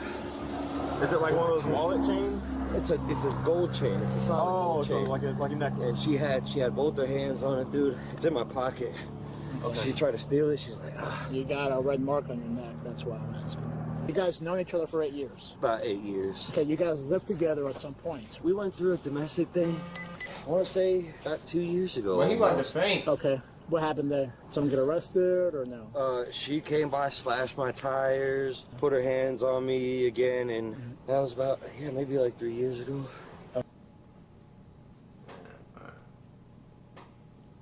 So, you know what this telling me right now? This telling me that after she sicked this dog on you, and you damn near almost just died, I'm gonna see you with her again. That's what that telling me. She slashed the tires. She already punched you in the face. She kicking your ass. I'm just saying, brother. Hey, I can see right now. We got a dumb brother right here. Okay. Did she go to jail or no? I can tell. I can see by his actions already. She was still acting crazy, so she did end up going to jail. Like, okay. She bonded out and ended up going to jail like a couple years later, I think, actually. Okay. Okay. So you guys kept in touch after that. Have you guys were ever sexual with each other? Yeah. Since then? And you come over here, she'll come over there? Yeah. I got you. Well, mostly I come over here. She never come to my house. Okay, got you. All right, so tell me how it all started, because I think I saw you earlier drive in on your white Corvette. Yep. What happened once you entered the door? Everything was fine. Went, said hey to the dog, I sat down, we were talking, and then she just started, she was drunk, she just starts arguing, oh, what about this, what about that girl, what about this, and it's like... When did she start putting her hands on you? She took my clothes. Where were you guys at, actually? I was in the bedroom. Both of you guys were in the bedroom? Both of us were in the bedroom. Okay. Dog was running around freely. Okay. She grabs my clothes, throws them in the bathroom. And I go in there, try to get my stuff, and she grabbed my neck, and the dog was right outside the bathroom door. Where did she grab your neck? Where you guys were in the bathroom? Yeah, I go try to grab my clothes out of the bathroom, because I'm like, look, I'm just going to leave. You're going to be arguing, I'm just going to leave. She was not letting me leave. In the bathroom? In the bathroom. Okay, We're both in the bathroom at this point, fighting. I got you. She's grabbed me by my neck and not letting me go, and then the dog's right outside. As soon as I grab my clothes, she takes off her shirt and she's like, hit me. So I have bruises on me too. I'm like, I'm not hitting you. And it's in the bedroom? In the bathroom. Oh, okay. We're fighting in the bathroom mostly. Okay. And when I get out the bathroom is when the dog started attacking me. I finally got my clothes. I just got him and I kind of like shoved her to the floor, like held her one side, grabbed my clothes. I try to get out. She tells the dog to attack me. The dog's attacking me. She grabs me. She grabs you from behind or? From any way she can. When a pit bull start attacking you, they don't just bite and let go, bro. They lock jaw. They lock jaw. And they like, he's done. She's one of them. Yeah, you could tell she's one of them. That's crazy. That this man might go back after this. And I just try to get out the door. Dude, the whole living room is full of blood. That's when the dog got me the worst. Okay, so you were trying to get out. You were trying to get out. I'm fighting the dog off, man. Trying to get this dog off me. It's literally tearing my arm off, man. I can't feel my arm. Okay. All right, man. Look, we have some paperwork for you to fill out, but we're going to do it at the hospital, okay? Any weapons that we should know about? Not on you. In her? No. I usually carry a knife, but I didn't bring a knife on me today. Okay, did she ask you, hey, come over, or did you guys have it planned? She told me to come over. Today? Tonight. Through text message or call? Text message, she said, come over. I said, all right. Okay.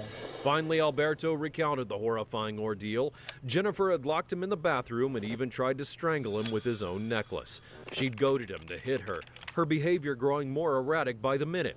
And after the dog attack, he managed to escape. So I'm not gonna lie to you, man, based on everything that you told me, unless she's got some sort of story that does not cooperate with yours and we've got to investigate, it looks like she's probably gonna go to jail, okay? Has physical violence got worse over the past year? The fuck? Wait, what did he just say? Did he say if she don't say the same story you say, she might don't go to jail? So she gotta say the same thing that he said? She ain't going to jail tonight then. She gonna make up her own lie. We know this. Come on, bro. She gonna say the dog just ran out here and say that. Some sort of story that does not cooperate with yours and we've got to investigate. Got some sort of story that does not cooperate with yours and we've got to investigate. It looks like she's probably going to go to jail, okay? Has physical violence got worse over the past year? Yes. Has she ever expressed fantasies of killing you, or do you believe she's capable of killing you? Yeah. Has she ever tried to strangle you? Okay, so yes, that just happened. Does she have a history of domestic violence against you or other people? Yes. Okay. Has violence increased over the past year? Yes. Do you want to pursue charges? Yes. Okay. All right, and we'll meet you in the hospital in a little bit. Once it gives you your copy of the thing. All right, man. Take it easy. Jennifer Flores had a history of violence against Alberto, physical abuse, threats of unaliving herself, disturbing fantasies, alcohol issues, and manipulation. She was clearly unstable. This wasn't the first time Alberto had been through this, but this time it had gone too far. And the police were determined to put her behind bars. Talk to the girl, see what happened. We'll see in a little bit. I hear him saying no. If you want to make entry, man. Hey, just hold on. Pop the door. What happened? What was Why are you trying to open the door like that? Separate? Jessica Flores. Hey, Jessica, it's the Flagler County Sheriff's Office. We are making contact with the female now, and there's also a juvenile inside. Jennifer, you need to step out. We need to talk. Nope. Oh my God. Okay, I'm gonna break it. Okay. Tell me what happened. The cops arrived at Jennifer's apartment. Her current boyfriend was there, but she was completely uncooperative. She had refused to come out and forced the op. Her current boyfriend.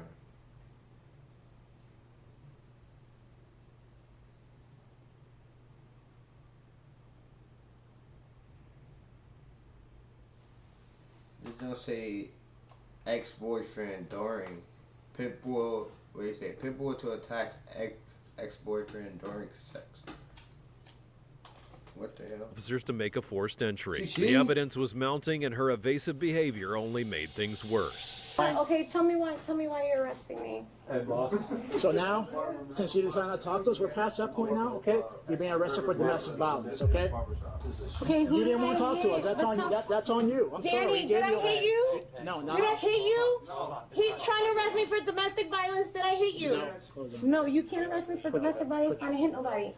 You wanted to keep the blanket and you refused to get dressed, so now you're covered up and you're appropriate. I hope you have a daughter someday. Okay. I do. Looks like you're a lot closer than I'll Jennifer demanded answers and denied everything, claiming that she had not hurt anyone and even tried to blame someone else. But her lies did not hold up against the physical evidence. Why was Roberto here? He wasn't. Actually, he pulled up and I told him to leave. He's my ex-boyfriend. He got me in trouble a lot of times, and that's my baby daddy. And oh my God, come on. Are you f***ing kidding me right now? Look it up. Look it up. It's the third time he's f***ing getting me, bro. No, put your Please hands let out me like put my this. clothes on. Put your hands out. Why am I getting arrested? Okay. Just in the front. Just in the front. Just in the front. Why am I getting arrested? Are we waiting for this? Why am I f***ing getting? Can you tell me why I'm getting? I didn't hit nobody. Oh my f***ing God. My God. You sound like a Kardashian. I didn't do anything. Danny, please. I guess a Kardashian. I ain't never heard of it. Here's what happened, okay? Her ex was here, right? Okay. Were you here when? No. So when did you come? Literally a little bit after 1, because she called my son around 12:55, timestamp it said. So like 1:15, like 1:15.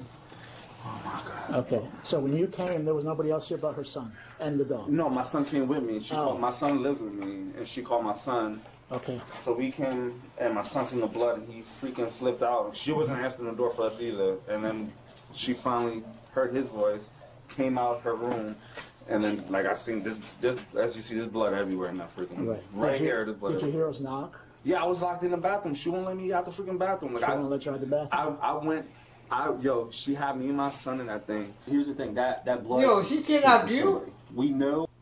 Wait, she kidnapped you? So you kidnapped you kidnapped your boyfriend, and then the ex-boyfriend was getting eaten up by a dog. Yo, she's wilding tonight. Where that blood? She gotta go to counseling for that If you drink. look at her, she's that little thing is. No, it's not little. She needs stitches. There's two big All I'm gashes. telling you is we talked to the other person, and there's injuries very consistent with a lot of blood. Like a lot of blood. A lot. So it's not from her. We know that for a fact. Okay. When Jennifer continued to refuse to cooperate, the sergeant ordered her to be taken into custody. They explained the situation to her boyfriend, who was shocked to hear what had happened. He arrived a few moments earlier to find Jennifer had locked his son and the dog in the bathroom, and there was blood on the floor, and she had an injured ankle. He had no idea about Alberto or the incident. Whose dog is it? Hers? Yes, sir. Okay. So animal control's here. Okay. We're gonna have to take the dog. Okay. Oh my God, you gonna put him down? I don't know. That's animal control. They have to deal with it. They have to quarantine the dog because the dog gets inside. Come on, Sabi. Come on. So we're good to go back in there. Yeah, you guys are good, man. And like I said, I appreciate it. I think all I need to go is they got a bunch of charges. Damn, you done gave the dog some charges. She done gave the dog some damn charges. Now my dude's gonna do 30 years in a pound. DV act Even though he's gonna do a couple months, it's like 30 years in dog years. False imprisonment, so that's one charge. The other one is 2 DV false imprisonment. Okay. Jennifer Estella Flores, age 34 years old, with a rap sheet that dated back to 2014, would be arrested and charged with domestic violence, strangulation, false imprisonment, and kidnapping. With her criminal history, she was facing serious prison time. Okay, but she might be out, right? She might come out of jail. But say if that was the dude, bro. Man, he would have been guns drawn on this dude off the gate. You send a dog on her? Get the fuck down, you effort, dude. You know what I'm saying? They gonna OD. And they ain't gonna be nice, bro. Ain't gonna be nice at all. Why am everything blue, bro?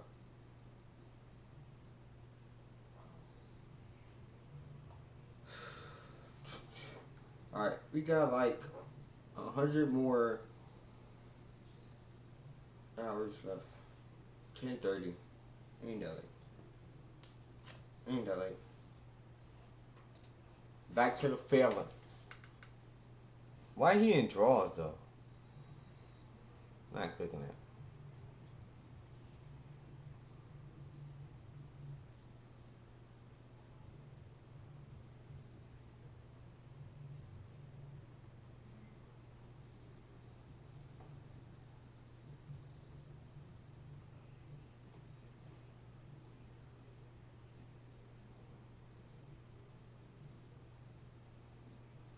What's living in terrible conditions? Terrible conditions. A roof over your head.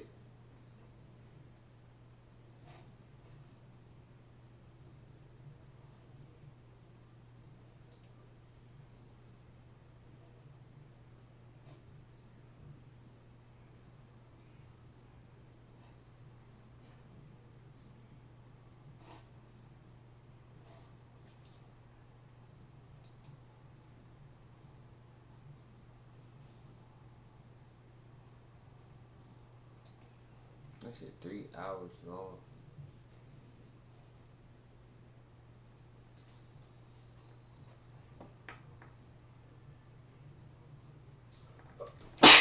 Oh dang, that shit was strong, bro. I went to a different dimension, came back and all. God dang.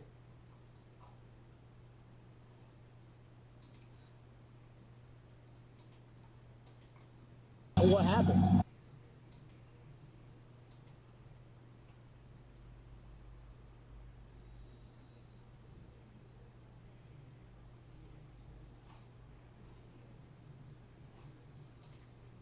What happened? They're attacked by.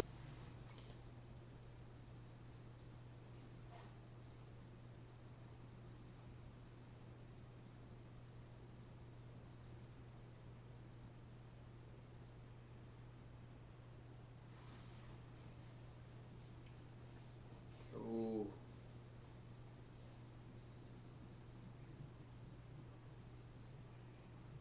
$52 minutes is crazy, man. It's like, man, somebody ain't getting arrested for that long, man. No boys. What? This is Christopher. Hold on now. I can get a resemblance of this one. You feel me? Because I felt this energy before, but playing the game with my homies, man, sometimes I be wanting to kill them. You feel me? If I lose by 30 points in 2K, you feel me? And he say you taking it easy, bro. You taking it hard. You feel me? You busting me by 30. Ain't no way it's easy. Well, we gonna see what's going on. We're gonna break it down. Hold on. Let me move my chat box real quick, cause I think this dude gonna be right here the whole time. So if he be right here the whole time, I might just move this under me. Yep, boy. This the way it is. Alright, man stabs roommate to death over a video game. What game was they playing? We don't know. But my possibility, it may be 2K, because 2K is very a competitive sport, you know what I'm saying? And it may get vicious. But we don't know. We're going to find out today. And we do not support killing over a video game. How old are you, man? How old are you? That's Christopher Swalwell, and he loves playing Mario. Sometimes he will play with his roommate, David. Mario. We 8 seconds in. Mario. You know, Mario. However, this time Chris played with David, he wouldn't walk out of there alive. Because this very game would be the reason David would stab Christopher over 40 times, just hours after this recording. I made $1 million here. Just get motherfucker piece of shit. And I'm dying too, so I don't give a f. Because he was running away from me. Please, please, please. And I said, I'm not your prisoner.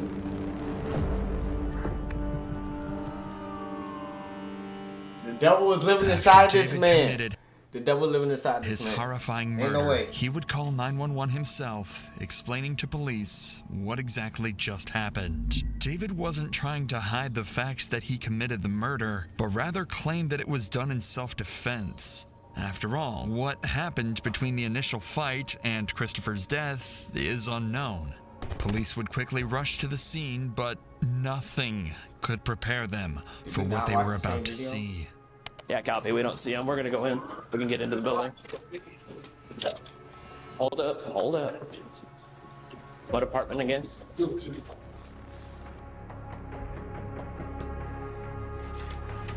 Police department? Yes, sir. Are you the one? Police department. Cut. What's going on? You're cut? Yes, sir. Okay. Who else is here right now? I'm in the bathroom in there. Who is? A guy in the bathroom? His name is Chris, as far as I know. Okay. Ames 93. He put his hands on me. It's just my best friend on the phone. Where you just had someone answer the door here at the apartment? I just needed a witness. Okay. Do you have any knives on you right now? No, sir. All right. No. Can you make sure you're clear, okay? Yes, sir. Please. Who else is in the apartment with you besides Chris? Besides the guy dying on the bathroom floor, no one. Okay. All right. There's this guy. We're gonna go. We need to check the bathroom. We have somebody bleeding in the bathroom. Get him detained, please. All right. Yeah, I need her to go check that, man. He bleeding. Watch your step. Police department. Which bathroom is he in? He's right here. I got him on the floor. Police department, Chris? Chris, can you hear me? On the floor, police would find a bloodied Christopher with large gash wounds on every visible part of his body. Dang, on the Most face? horrifying of all was that Chris was on his last breath when officers walked in, even managing to make subtle body movements. However, within seconds of the officer speaking with Christopher, he would pass away. Chris. Oh my God. Chris, stay still for me. Yep, I'm with him.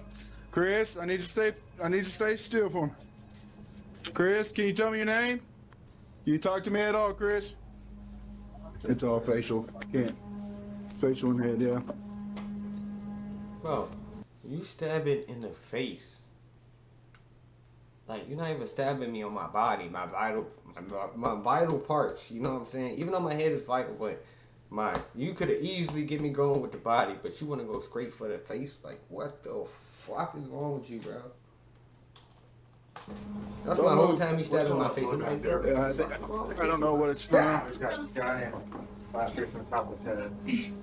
Yeah, well, you're out here. What do you want? There's a guy in scalp. He's a scalp. Okay. You just have to go on with the name. Yep. I'm here, dude. What's your name? After they saw the sheer brutality caused by David, officers would rush to detain him before he had even the slightest of chance to cause damage to anyone on the scene. All right, face that wall for me. So, let me go ahead and say goodbye to you. No. He's right here, right on the floor. Let me Drop your phone. Drop it or put it in your pocket. I'm trying to say goodbye. He's got blood on him too. Yes, my foot is split open. What makes this footage so terrifying is that David doesn't even seem to be emotionally fazed by the whole situation. He just mercilessly killed his best friend, yet he acts like nothing happened at all. It's just my best friend on the Regardless, floor. officers had a breathless body feet away from them, and with David now detained, all hands went on deck to get Christopher to the hospital as fast as possible. On your count, Aaron. Hospital. You guys got good count? Wait, who's got the other leg? I got his. Who's got his left leg? Jared grabbed both legs, yep. 1, 2, 3. Just go straight down the stairs. Okay. Keep your hand down. Keep your hand down. You're right, buddy. All right, keep there. Yep. Here we go. Go. Going. Stairs. On down. Take your time. Take your time. You okay? Yeah. Nope. No, keep your hand down. Keep your hand down there. You're okay. Go right. Go right. Ready? Down, top. The officers did everything they could to get Christopher the help he needed, but it was far too late. The damage David dealt was so severe that even if medics had been on the scene immediately after the attack, he still would have died. With the intensity of the situation now slowing, detectives had one question that had to be answered. What could have possibly led David to kill his best friend in such a brutal fashion? Something devastating must have happened, or so they thought. Because the more they talked to David, the more obvious it became that this murder was about as evil and ruthless as they could have ever imagined. I do kind of want to find out from you what's going on. Put his hands on my throat. Do you see the red mark? Red net. Okay. Do you guys both live here together? Yes, sir. Okay. So you and I Chris? just moved in Saturday. Okay. He thought I was going to be his prison bit. Wait a minute, hold on. He just let you move into his house Saturday, gave you a home Saturday, and you killed this man, I don't know what day this week. But the fact that he let you do this is crazy. He gave you comfort in his house. Said, bro, you need a place to live. I got you, bro. And you gonna kill this man? In his own house. That's still his house. You wouldn't even there a whole 30 days yet. I can still kick you out. You better move right, man. Okay, so let's start at the beginning. Sean, what's your first name, sir? How do you spell your first name? Sorry. No, it's okay. Couldn't help but laugh. I just want to make. I know. No, I know. Is it S-E-A or is it S-H? It is. S-H? Yes. A. Okay, got it. Do you need... Can I grab your phone for you? Sir, it didn't release. I know. I got to fix that, okay? So hold on a minute Oh, here. my God. Give me a second, okay? All right. I would like to take you down to the PD to talk a little bit more where it's quieter. So I'm gonna grab your cell phone. Do you want your keys? Please. You want cigs to go with you too? Please. Is that cool? 6 months and phone. So all that. I tell you what. And if you wouldn't mind, lock the door. And my little girl behind this. The fact that David asks to lock the door makes this whole case even more strange. It seems like David actually thinks his murder was justified. That even if Christopher put his hands around his neck, stabbing him over 40 times with a machete was the right way to handle the situation. A machete? What the fuck? I didn't know that. A machete? 40 times with a machete. 40 with the machete, more like 40 years, 60 years, 70 years. That's what we on, man. Nah, 40 times with a machete is crazy. Man, my grandma had a machete, and the machete was old, but it was a machete, and it can still slice anything like butter. What are you saying? All right, Sean, my man, we got to get your foot checked out too. What's going on? Yeah, we're gonna go. But that dog need to eat. That dog. We're gonna go to the police man. department. So come on along. Lily, you stay here, baby. Yep. Lily need to eat. We'll make sure everybody's taken care of here. Okay. Officers would transport David to their station for their one and only formal interview with him. And as expected, he would continue to show absolutely no mercy for his crime. My name is Matt Duncan. I'm a detective here at the police department. I understand you probably need some stitches. I'd like to talk to you about what happened. Of course. And I'll leave that completely up to you, whether you'd like to go get your stitches, then talk to me, or whether you want to talk to me now. I'm gonna leave that handle and No. let's just get it over with. But no, it's completely. No, I have a problem with that. Yeah, we know. Jared, well, we can have him step out.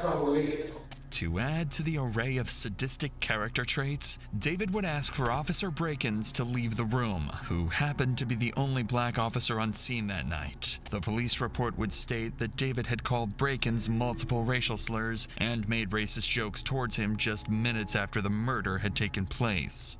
He's guilty. He's guilty. Hustling fan. What the hell? Off the base and hit me in the side of the head with it. And then put the base in my neck and tried to choke me out. And when I got up, I collected his. I know what I did tonight, gentlemen, but the mother put his hands on my throat and I defended myself.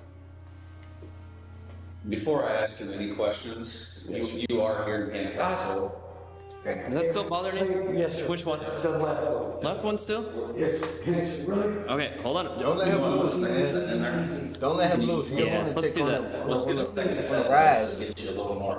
Not his best friend. He backdoored his best friend. David would demand his cuffs to be readjusted in order to continue the conversation. They would comply and move his handcuffs to the front of his body. But right when the conversation picked back up, David would start to show his true emotions.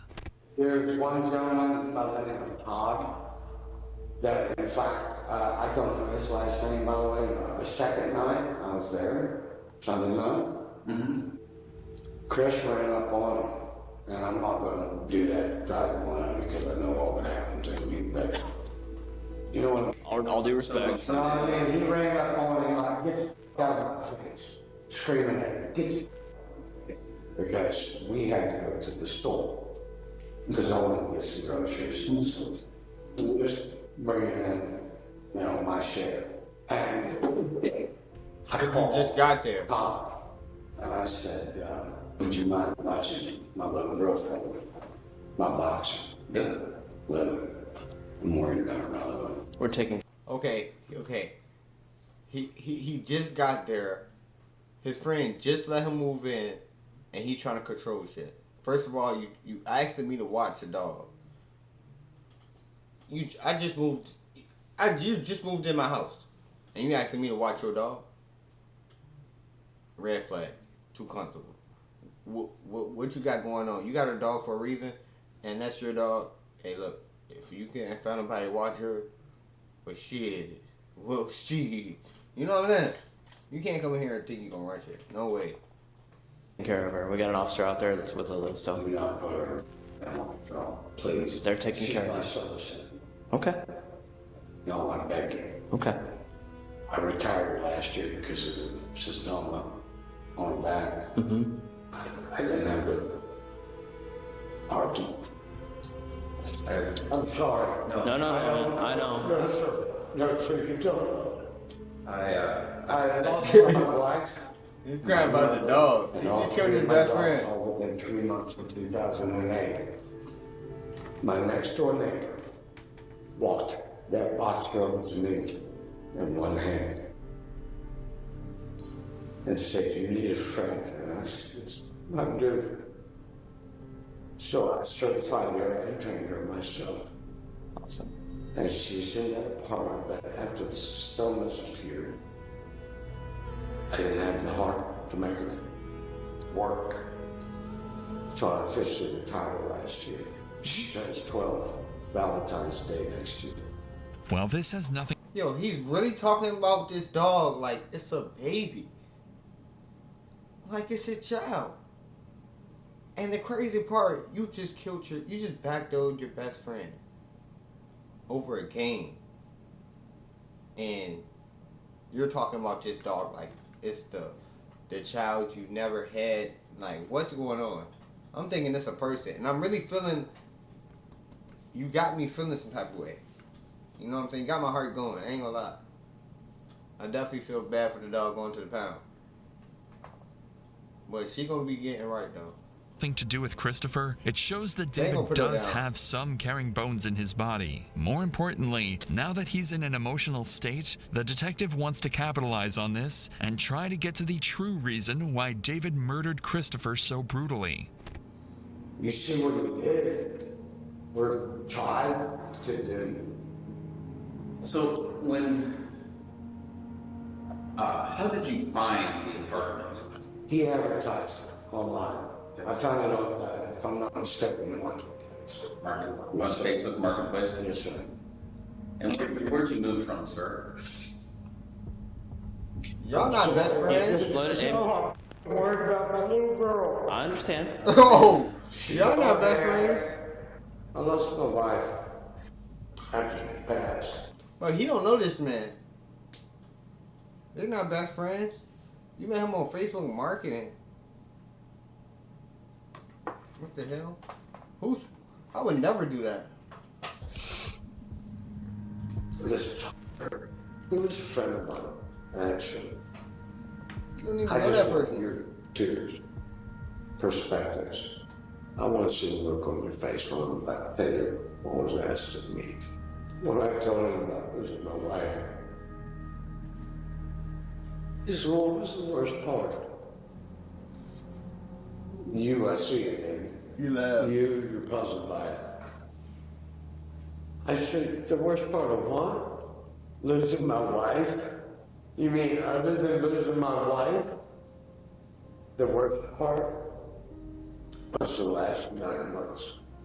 Just watching her wither and die when she was not able to even respond. And my best friend was the one that brought all that home to me. 43 years I've known this woman. She's the one that brought it all home to me about 6 years ago. We were talking on the phone, and I said, "Love you," and I hung up, and she called me back and said, "God damn it, I'm still talking. What are you hanging up on me about?" I said, "Well," then I said goodnight. She said that she didn't say goodbye, and it just don't. You should have let. Yeah, you did, aren't you? I never got to tell my wife goodbye. Because those last 8, 9 months, she was unable to respond. I didn't even realize I was doing it. But to this day, when I talk to you on the phone, I'm not going to say goodbye to you. I know what I did tonight, Jay. Bruh. But I was attacked. Bruh. I didn't need to say anything.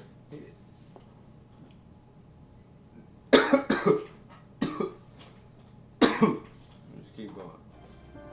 So I'm not comfortable It seems like David simply lost everything besides his dog. His wife, his mother, and his dog's passing. He felt like he had nothing left to lose. David used Christopher attacking him as fuel to take his anger out on the world. However, despite him willingly pouring his heart out to the detectives, he still feels the need to hold up on his self-defense claims. Fortunately, the detective has some tricks to try and whittle this claim down. He'd first start by getting a recollection of events that led to the murder. Yeah. How can I help you?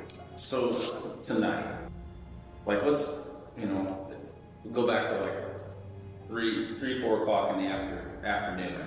Okay. All right. Can you just kind of walk me through everything that led up to this? I can. About 3 or 4 o'clock was about the time that he had come out. He has come out of his room? Yes, sir. Okay. Well, he had an Xbox out in the living room as well as in the bedroom, and my PlayStation 4 had just grabbed it out. My thing went running, so I couldn't use my PlayStation, and I said, "Do you mind if I use your Xbox?" "Well, no," I said, "okay." He needs my credit card information for Xbox. Well, yeah, so you buy your I'm game. just trying to play your console, dude. I don't want to buy shit. Well, it's just $1 to get you registered. Okay. He needs all my previous addresses. First of all, you asked to play the Xbox. To play some games on the Xbox, right? You get to play the game on the Xbox. He tells you, look, the subscription is only $1. You pay for the subscription, you get to play all these games. I don't have it, but I'm telling you, if you pay for it, you can play the game. I'm not paying for it right now because I don't got it. But if you pay for it, you can play the games. You want to play the game, right? So I'm thinking, what are you doing, dude? I just want to play your console. Is this a recurring charge? I asked. Yes, $1 every month. It was worth. Not a fine. About 2 minutes later, an email. You can pull it up on my phone. It's right there. All right. Okay. If you want to show $15.99 a month recurring. The mother. He signed up for the trial and then. Yes, sir. Shotgun knocked on his door. And you gotta say, "I'm sleeping," he says. Really? 5 minutes after you just walk out of the room. Okay. I do have a plan. I'm sleeping. It screams at me. I'm gonna say that's when it came rushing in with the fan and all that. Okay. So was the fan in his room? Yes, sir. What's the window And he down? came out of the room? The fan's still in his room. A couple of pieces. Because he used part of it to try to choke me out.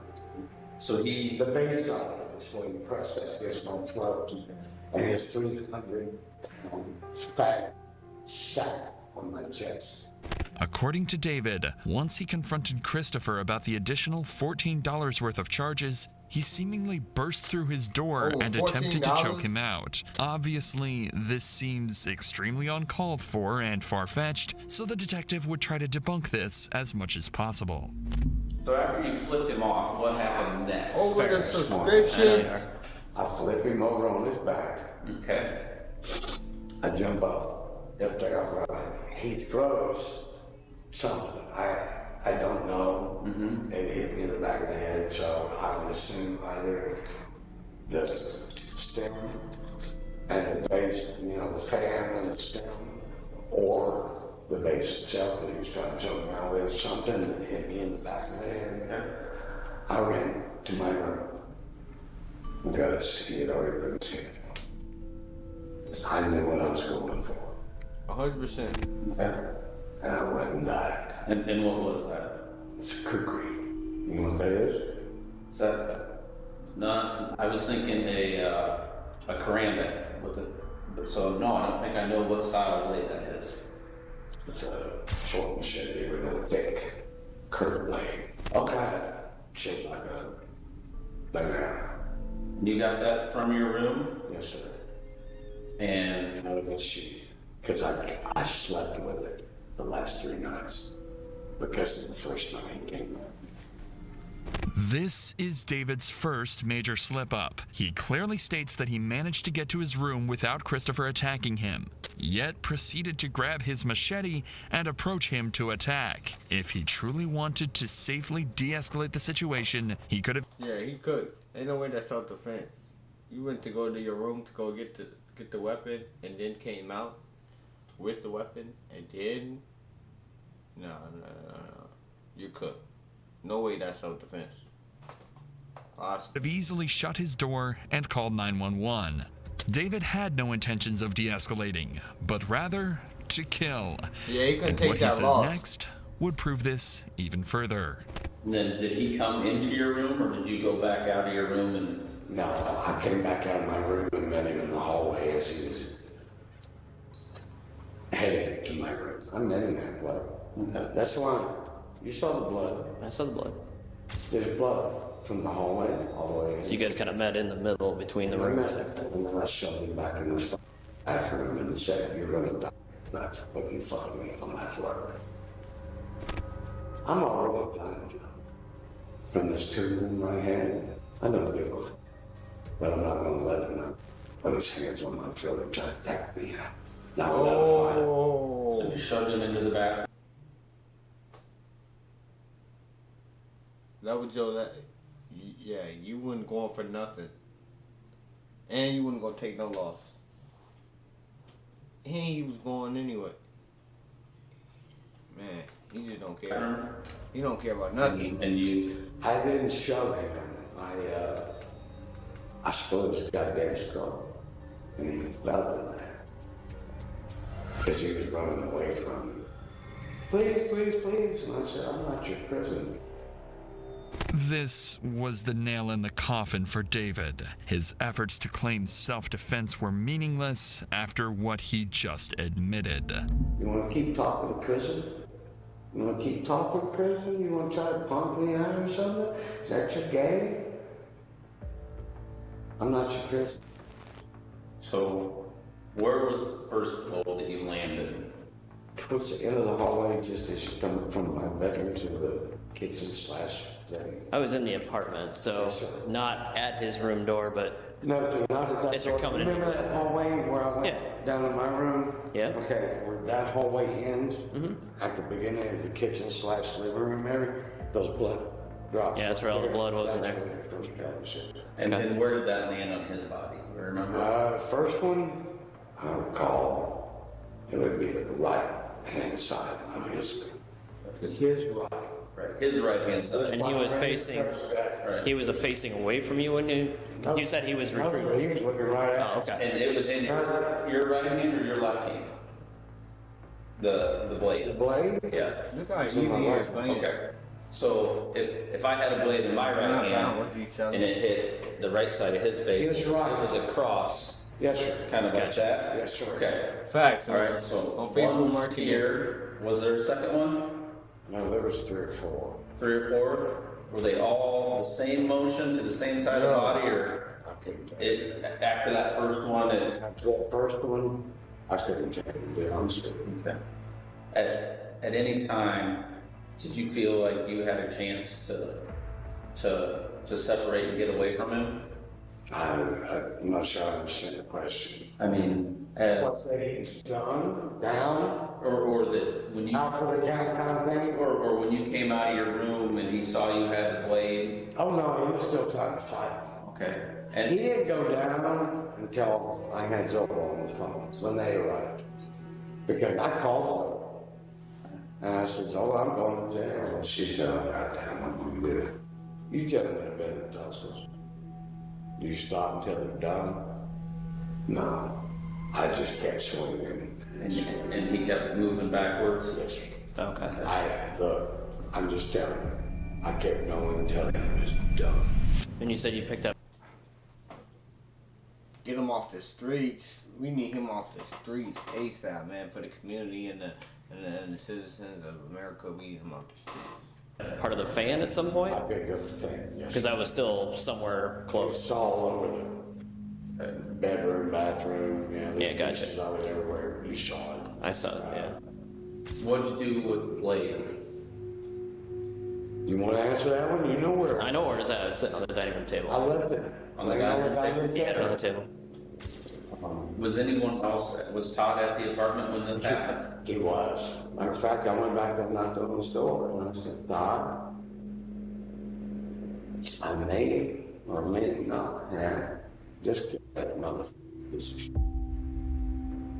He started shaking, quivering. I needed some alcohol and took off. When was the last I saw Todd? And that was before we got there? Yes, sir. Okay. Yeah, Todd got So you about moved here from Bryan, you said? Yes, sir. From Bryan's in Arkansas? Bryan, Arkansas, yes, sir.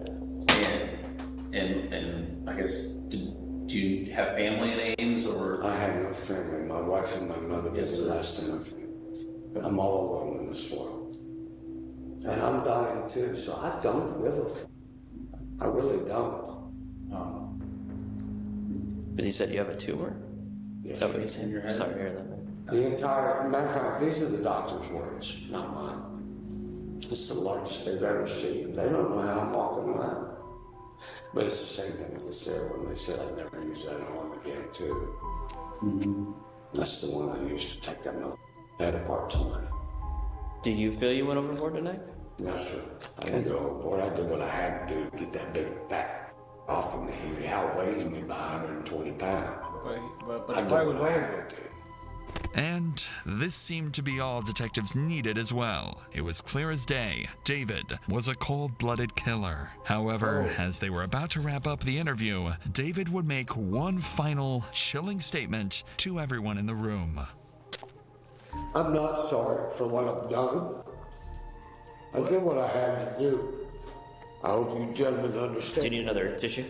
David spared no remorse to Christopher and wanted the officers to be fully aware of that. Unfortunately for him, the judge wouldn't spare him any remorse either, and David Sean Hunter would be charged with first-degree murder for the brutal killing of Christopher Swalwell.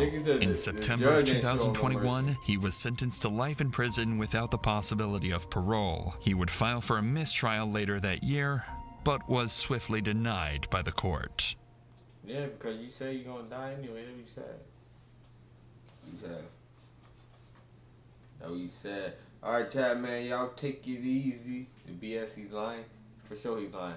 Yo, chat. I'm gonna see y'all tomorrow. Appreciate all the watching. My PC. I should have my PC about like Saturday. I should have it back. You know, I got my man's working on it right now as we speak. You know, and shit like that. I gotta see A plus, B plus.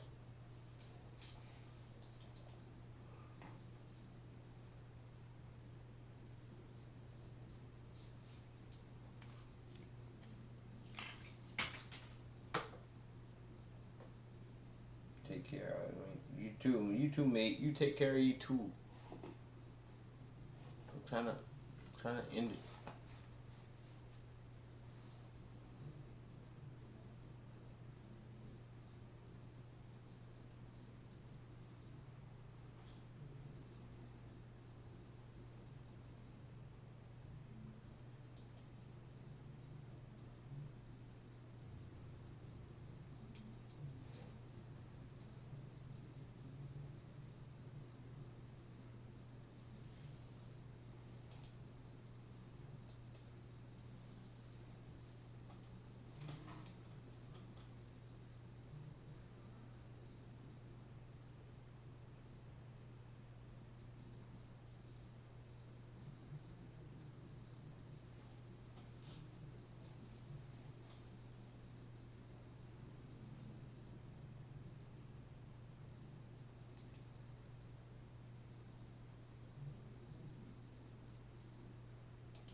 Oh man.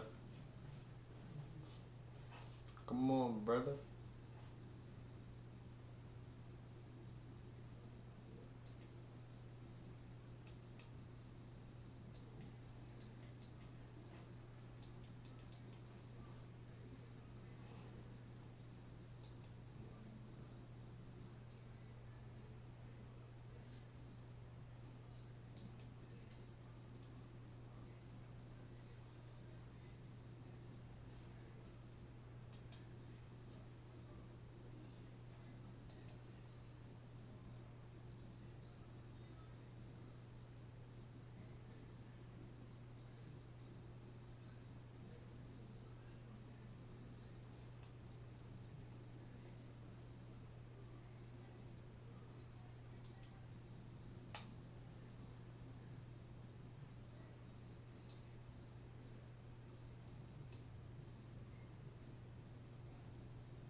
I'm trying to do some shit. This shit ain't working.